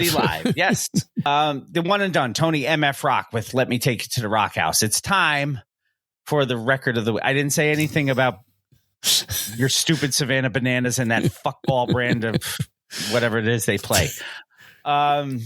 Record of the week time. Yes. We talked about this in the news. We did. I'm very excited about this. It's amazing how we do that. It's called sequencing. You know how you the record of the week for episode 614 comes to us from the late, great Big L, released on Halloween this year, running 35 minutes and 26 seconds long on Mass Appeal Records. This is Harlem's Finest, Return of the King, the 5th and final studio album and the 4th posthumous album by Big L. I have 16 tracks on this thing on a 35-minute record. Yeah. That's saying something. They're all like 2.5 minutes, except for one. Long, it's like, well, it's called 7-minute freestyle, and it's 7 minutes and something seconds long. Well, there you go. Track number 1, Harlem Universal, featuring Herb McGruff. You the crime dog? He was. Big L Coleon. Yeah. Flamboyant entertainment. One love to my big brother, Big Lee. Yeah. Holding it down from the inside right now. When you come home, it's on. Watch this. Herb McGruff. Yeah. Universal. Harlem World shit. Yeah. 139 Atlantic I shit. know how we do. Huh? Danger Zone shit. I be twisting bitches a lot, have them sit on this cock. I wasn't prepared for this, I wrote my shit on the spot. I'll be dropping like early August, late July with tracks that'll make you cry. I had to let it go for a little bit there. Oh, man. That's that sound that we've been missing for a long time. Track number 2, we talked about this one. This features Nas. Mm-hmm. This is the only single off the record so far. You Ain't Got a Chance. Yeah, Big L, Coleon, flamboyant, baby, for life. I need that key nigga, you see Jiggy, push the V Twiggy, large like Free Willy, be broke, don't be silly, using no life, no hoes, no ice, don't be mad at me, cause I chose your wife, with this rap shit, I'm so nice, don't cooperate with police, on my spare time, I like to roll dice, not for petty change, play for G's and better, you won't be rich as me if your whole crew put your cheese together, cash I got. He said, put your cheese together. I was expecting cheddar. Yeah, but that's too easy. That's not Big L. That is not Big L. Track number 3 featuring Errol Holden, RHN, subtitled Real Harlem Nickelbacks. For them niggas that went out of town and start living there and all that, man, and shacked up with some half original bitch. That's his wife now. He got a job. I ain't talking to them niggas, man. I'm talking about real Harlem niggas, man, that been here, stayed here. If they went out of town, they was there for 2 days and came right back. Yes. That's it. All that staying out of town shit and now this where you from now and all that. Man, kiss my ass, man. I'm not with none of that, man. That's the fact. This is Harlem shit, man. Niggas quick to call the bullet in a stranger's dome. You should have known not to roll through the danger zone. In Harlem is where the thugs fresh. In a slug fest, we sending faggots all the way to heaven like Plug Fresh. Big L grew up in the... Yeah, Big L was not overly politically correct back in the day. Yeah, it was back then. Hey, just as a breaking news, if you will, Glennis Brown, who was Sly, one third of Twin Hype, sorry, Shmeek, has passed away. I have zero details. Hopefully, by the time we come around next show, we'll have more of something. A detail for Fresh in Peace. But Fresh in Peace to Glennis Brown, one of the twins. Yes, his other brother is Lennis. So, I'm sure we'll get more into that when we find out more. Yes, so, if I can find more, we will have more. Yes. Track number 4 off of Harlem's Finest from Big L features Clifford Smith Jr., professionally known as. This is Fred Samuel Playground. Around with 6 style, sipping on Cristal. My whole clique smile, I'm rich pal. No more sticks, I'm making hits now. I got chips, pushing luxury whips, Motorola flips, and leaving waitresses with $100 tips. I'm quick to bust a mean nut and some slut. Big L is clean cut with more juice than King Tut. Nigga, I'm rich, strictly dime chicks and 9-6. Am I broke? You out your mind, bitch? Boy, check this, right? Big L used to sell me my wet. You know what I mean? Big L used to sell me dust. I was hoping to get a little bit more of meth in there, but he wanted to talk a little bit more. You guys can listen to the record. You find it. Yes. Track number 5, once again featuring Errol Holden, Big Lee, and Reg.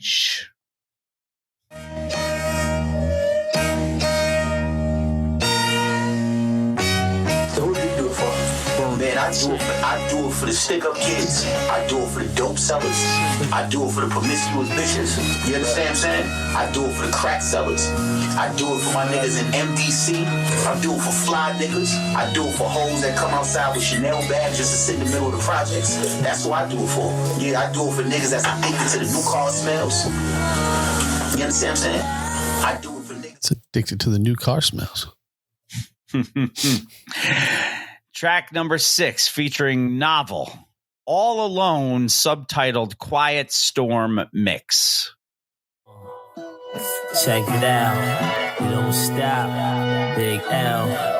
One time. DITC. I like this. Bust it. I need somebody I can call my own, to call my home, cause basically I'm all alone. Sitting quiet with a phony smile. Used to have friends, but I'm lonely now. And my every morning, noon, and nights are great. And it's kinda hard to live my life this way. I need someone who's true, without the games and the funny ways. Someone who can turn my rainy nights into sunny days. Turn my rainy nights into sunny days. Producer of that track, Lord Finesse, by the way. So there is DITC on that one. Yeah, I figured I'd throw that out just because of the DITC connection there.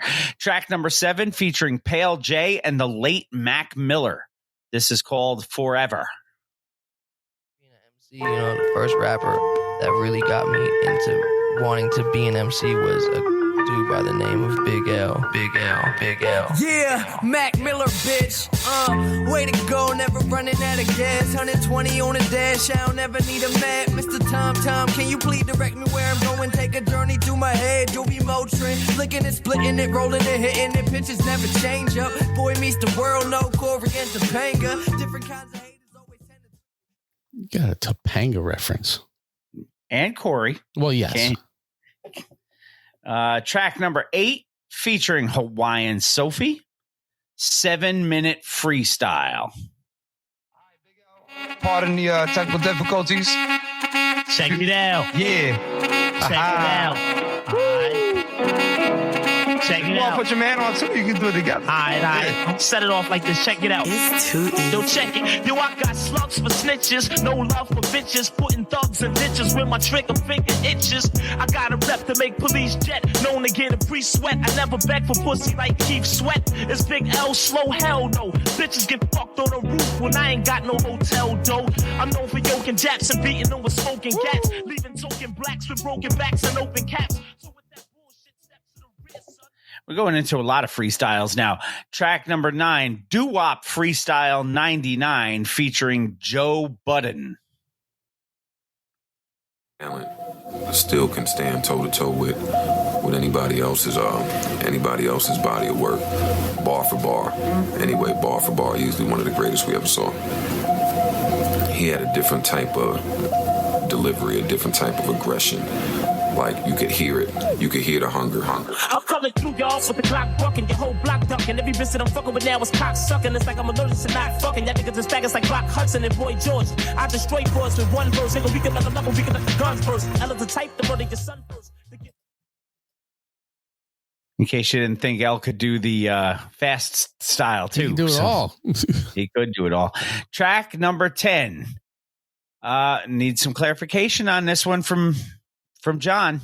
Track number 10, Stretch and Bob Freestyle 98 intro featuring Donald Finazzi and Sasha Jenkins.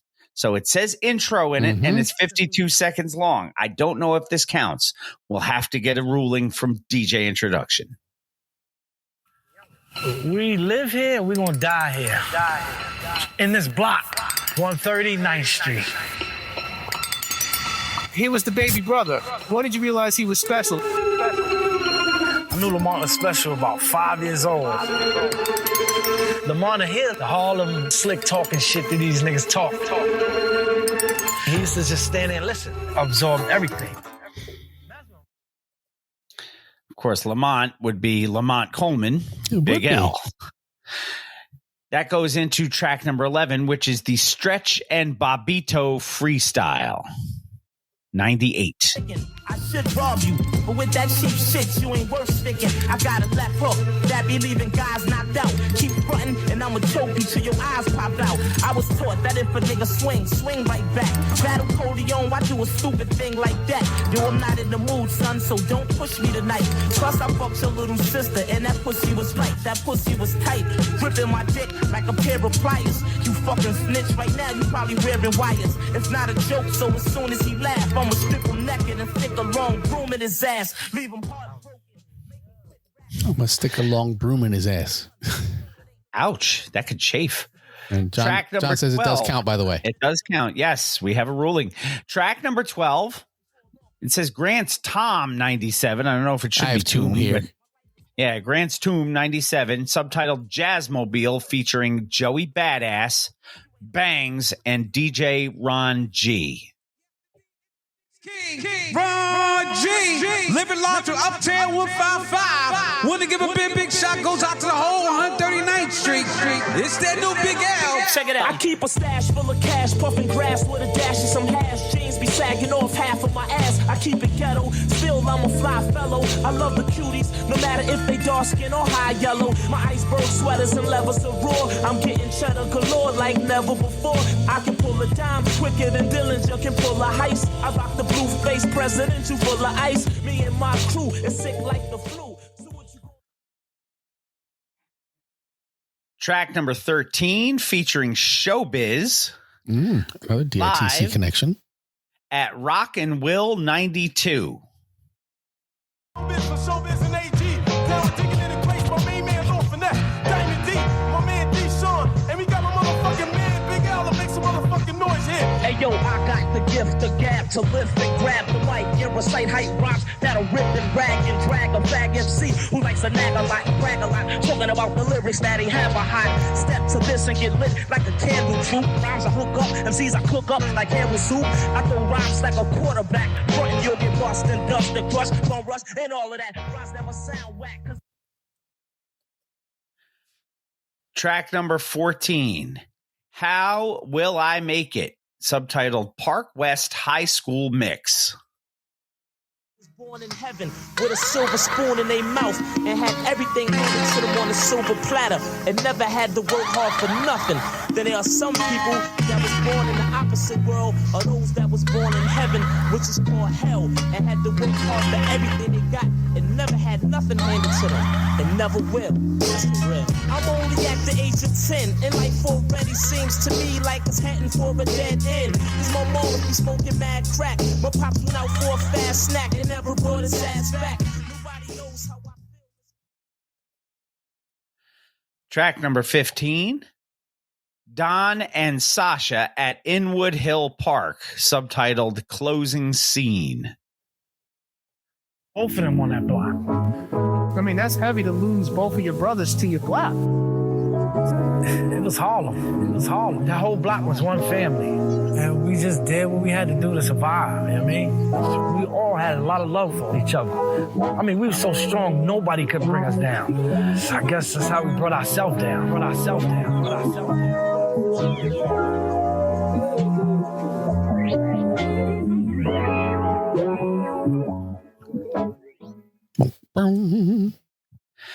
Last track on the record, track number 16, featuring Fergie Baby and Party Artie.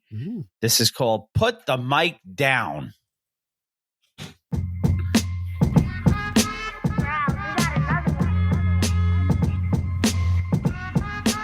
Hey yo, we can put the mic down and fight now. That's up to you. I got no love for you or that counterfeit clown you with. I might let this 4-pound spit and leave your crown split. Fuck you and fuck who you down with. Do I clap at you then clap at your gang with accurate aim? Blow off more than half of your brain for acting insane. You whacking this game. I can see me now macking your dame, tapping your pockets and snatching your chain.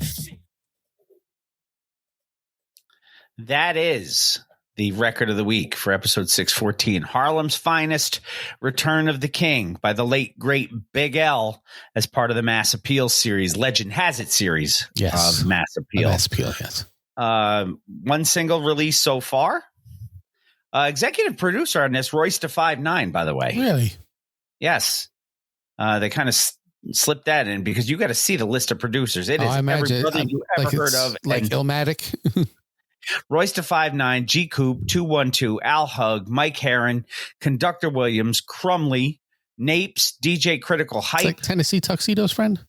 Yes, Chumley, Benny Mound, Ties, MTK, Lord Finesse, Dylan Graham, Malay, Easy LP, Reggie Gordon, Frankie P, Chakra, Craig Balmaris, Tyler Reese Mellenbacher, Sergio Gurman, Christopher White, Sage Monstrosity, Chris Keys, Showbiz, Big L, Beat Butcher, Biaco, and Ron Browse.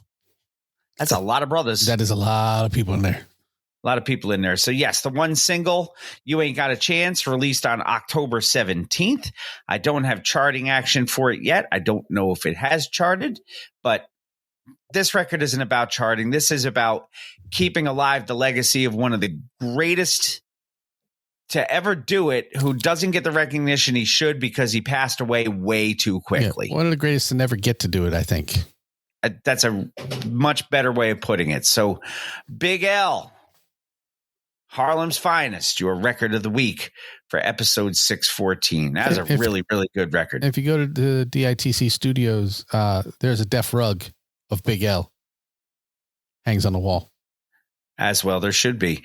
Your artist of the month for November of 2025, The Youngsters. The Illy Philly Funksters?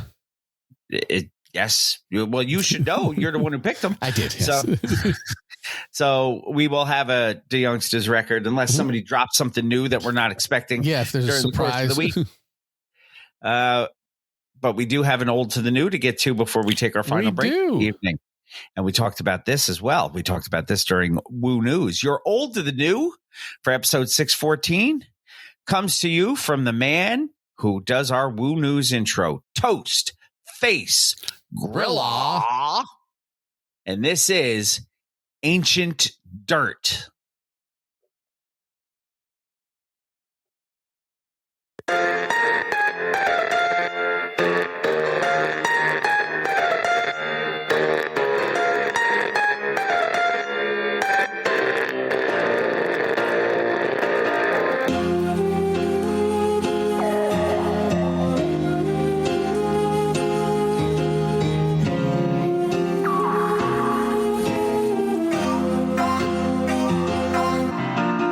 Extravagant patterns, backed by the Vatican. Octavius Caesar had the empire panicking. 4,000-year-old pillars stand like mannequins. Colosseum stone rock seats start crackling. 1286 BC, the first Hercules. Lion fights under the great god of Mercury. Steel weaponry, no surgeries. You can get your head sliced off. I mean perfectly.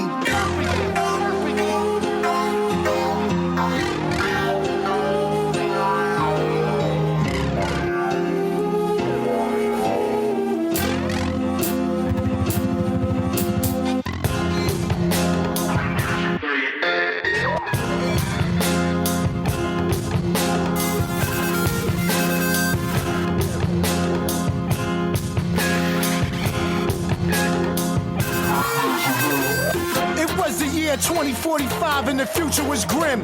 The streets of Italy was desolate, not filled with many men. Injustices, suffering bodies laid in the gutters, and the sky was black for months, just rain and the thundering.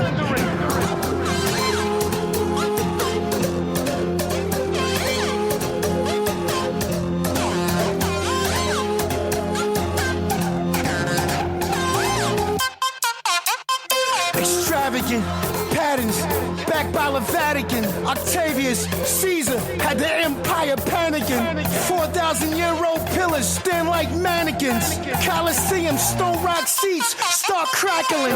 1286 BC, the first Hercules. Lion fights under the great god of Mercury. Steel weaponry, no surgeries. You can get your head sliced off. I mean perfectly. The murder scenes, the pillage, the views of mental anguish. Blonde lip screams and the voice voice of another language. Body bags piled up, military brutality. Slaves that work for food with no type of salary. Generically modifying the truths of our reality.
Toastface has a style, doesn't he? Yeah, and that one's a little out there. I mean, I really dig that one. I dug it. But it is nothing like I would have expected.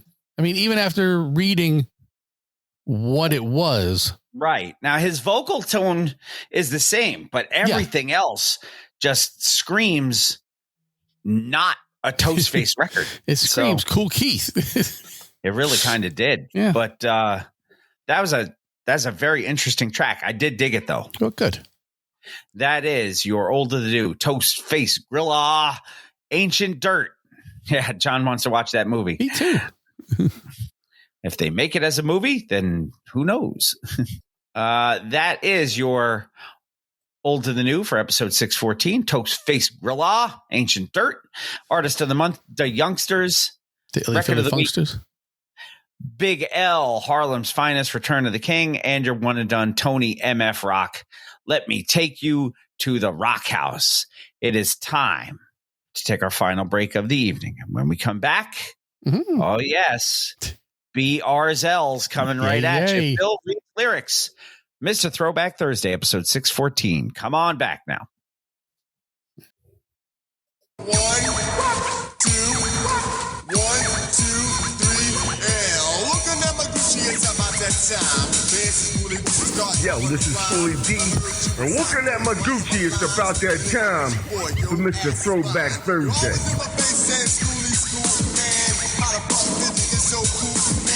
Never ever see me play a fool, cause I use a microphone like a plumber uses a tool.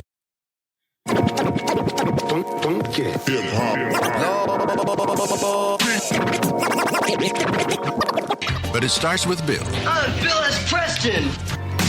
It's called reading. Top to bottom, left to right. Group words together as a sentence. Take Tylenol for any headaches. Midol for any cramps. Most people probably don't listen to the lyrics, but they should. Welcome to Bill Reads Lyrics.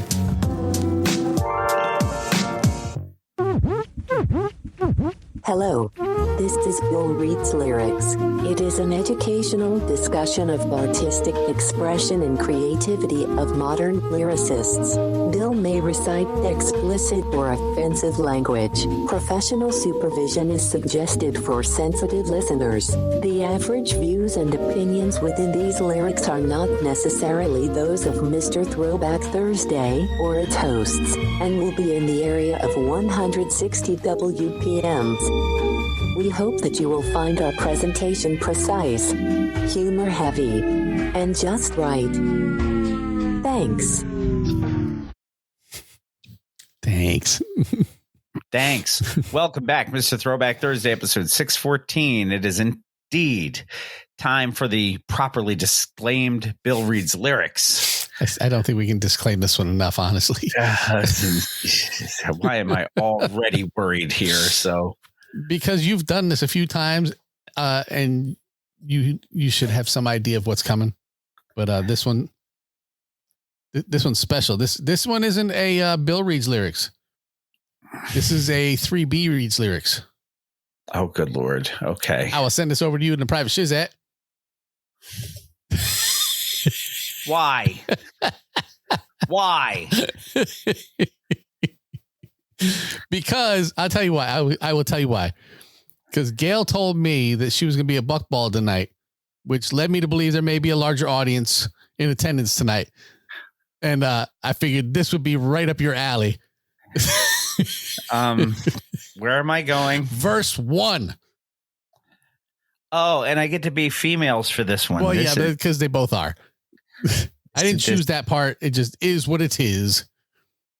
Oh, good Lord. All right. I just read the first 5 words and I'm like, So I got my Buckbald hat on. So this goes out to all of our friends at the Buckbald Brewing Company. This is for you. Please do not hate me and please do not ban me from the building. Then with no type of ado, Sesame Street, Grover Stiley, whether nearer or further, we will cue what is affectionately known around here as the motherfucking piano. G ghetto, bitch. So you know it's wet. I never heard that my coochie whack. It's the best. I ride dick and I throw it back on the West. You wouldn't even know what to do with that. I'm finna shake this ass. 'Cause my bills is due. They is. You know I got that good cat. This coochie ain't loose. No. He ate my ass in my track hawk. 'Cause Suki got that juice. Oh. I'm fucking Kayla, man. And I'm fucking Kiki's too. Pussy ass hoe. Hood bitch. I fuck like a pro. Ooh. Nutted all in a op Nickelback's throat. When I fuck a Nickelback, I fuck him on the low. Be quiet. Lost my virginity and turned into a hoe. My coochie juice in his dreads. That's why he smelled like cat. Meow. You can block my number, but he's still gonna eat my ass. Eat my ass. He just paid for my titties. That's why you bitch is mad. Yeah. I suck dick like a champion when he put the perk in my ass.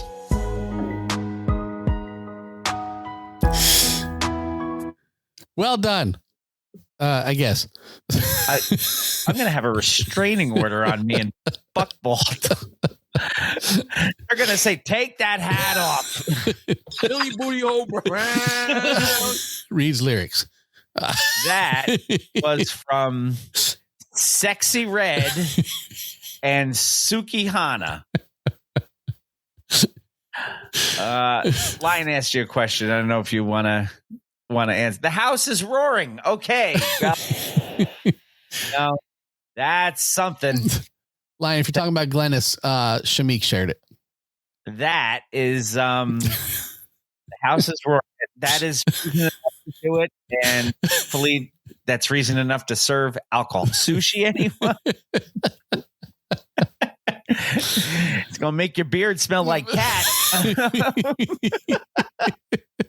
So the Buckbald hat is gonna come off. Yes. I'm glad they were entertained. I have a feeling if I ever walked into that place and said, "Hi, I'm Bill from Bill Reads Lyrics," I would have to probably buy a drink for everybody in the place. Yeah. I would hope it would be the other way around. I hope they would buy me one, but I probably would be fined and be like, "No, yes, you must spend all of your money in order to come in here."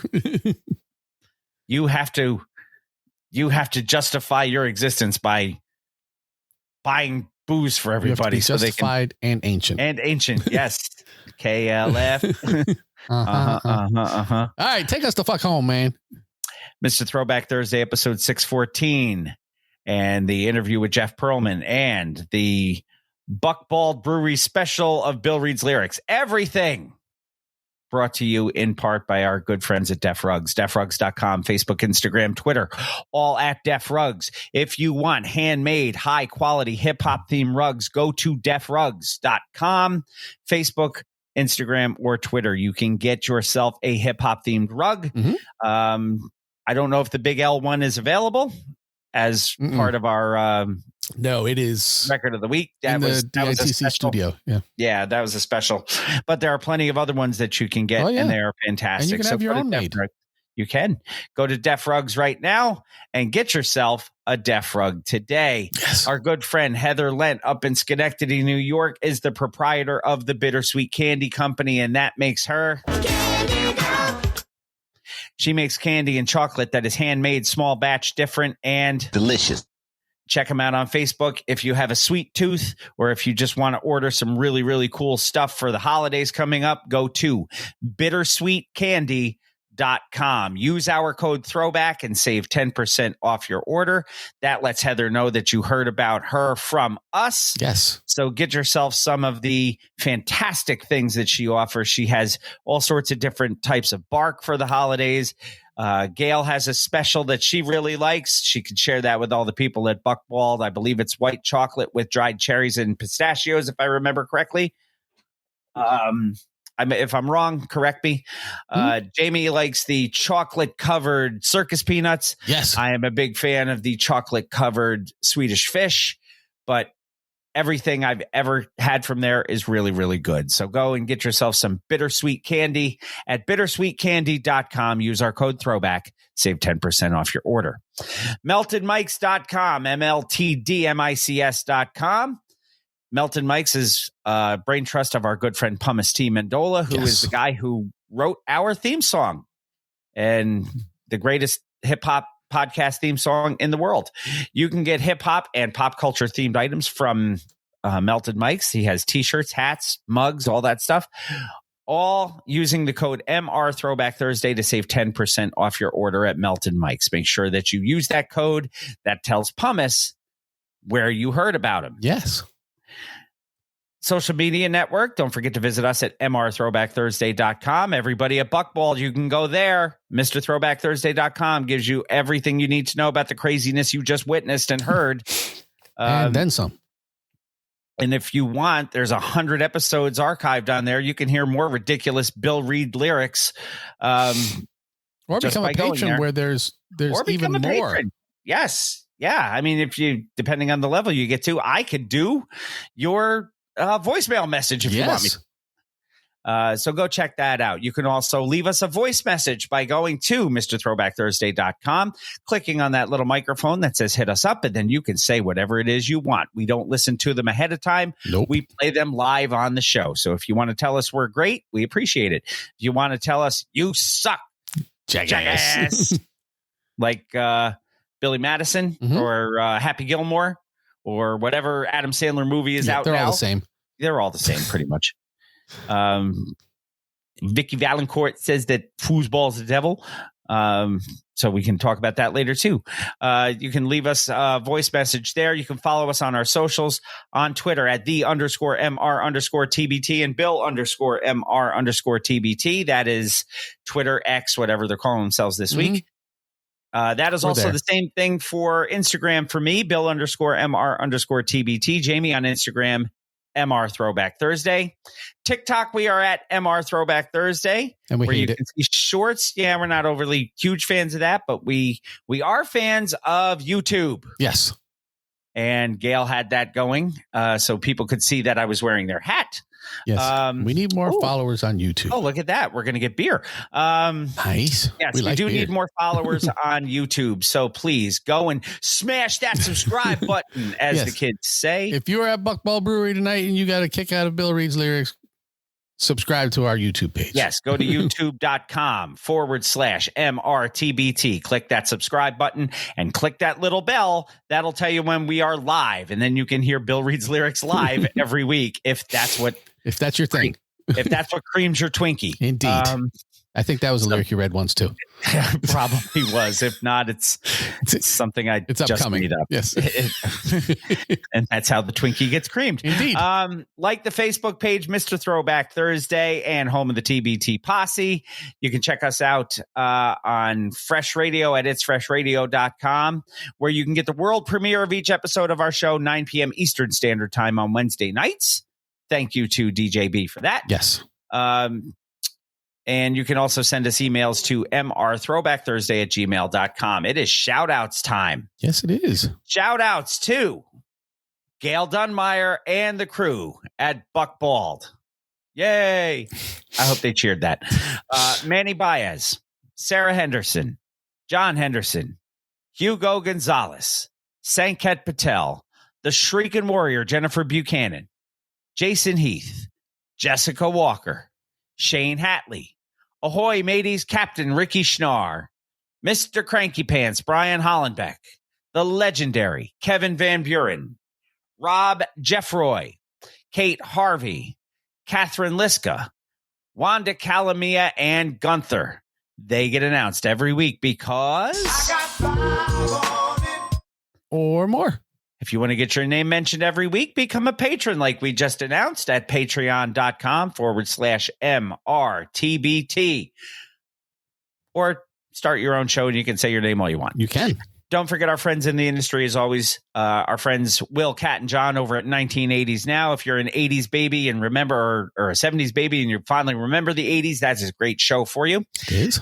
Check out Anthony, Imran, and Rug Boy over at Jock and Nerd Podcast. If you're a jock or a nerd or somewhere in between, that is a great show for you. Our friend Talking Ty has her show, What's the Word Podcast, or Brooklyn Ty NYC. If you just want to hear the ramblings of a person who's got a lot on her mind, go check out Ty. She will let you know where to bear shits in a buckwheat. That's Indeed. for sure. Hardest working turntablist in the world, DJ B, our good friend on itsfreshradio.com and the Fresh Radio app for your phones. We already said you get the world premiere of each episode of this show at 9 p.m. East on Wednesday nights on itsfreshradio.com. You can get the Fresh Radio app for any type of phone. Wild One Radio also, wildoneradio.com. We are on at 7 a.m. Eastern Standard Time on Thursdays. Do not forget to subscribe, rate, review, all of that good stuff. Go find us. Leave us reviews. That helps us. Your input helps our output. Share the good word. Take good care of yourselves. Wash your hands. Wash your butts. And until next time, keep it classic. And like Cool Keith said, I get in rectum, zoom focus on your whole room, wear green capes, and walk in clubs like I'm Dr. Doom. And always remember, new school stale, old school fresh.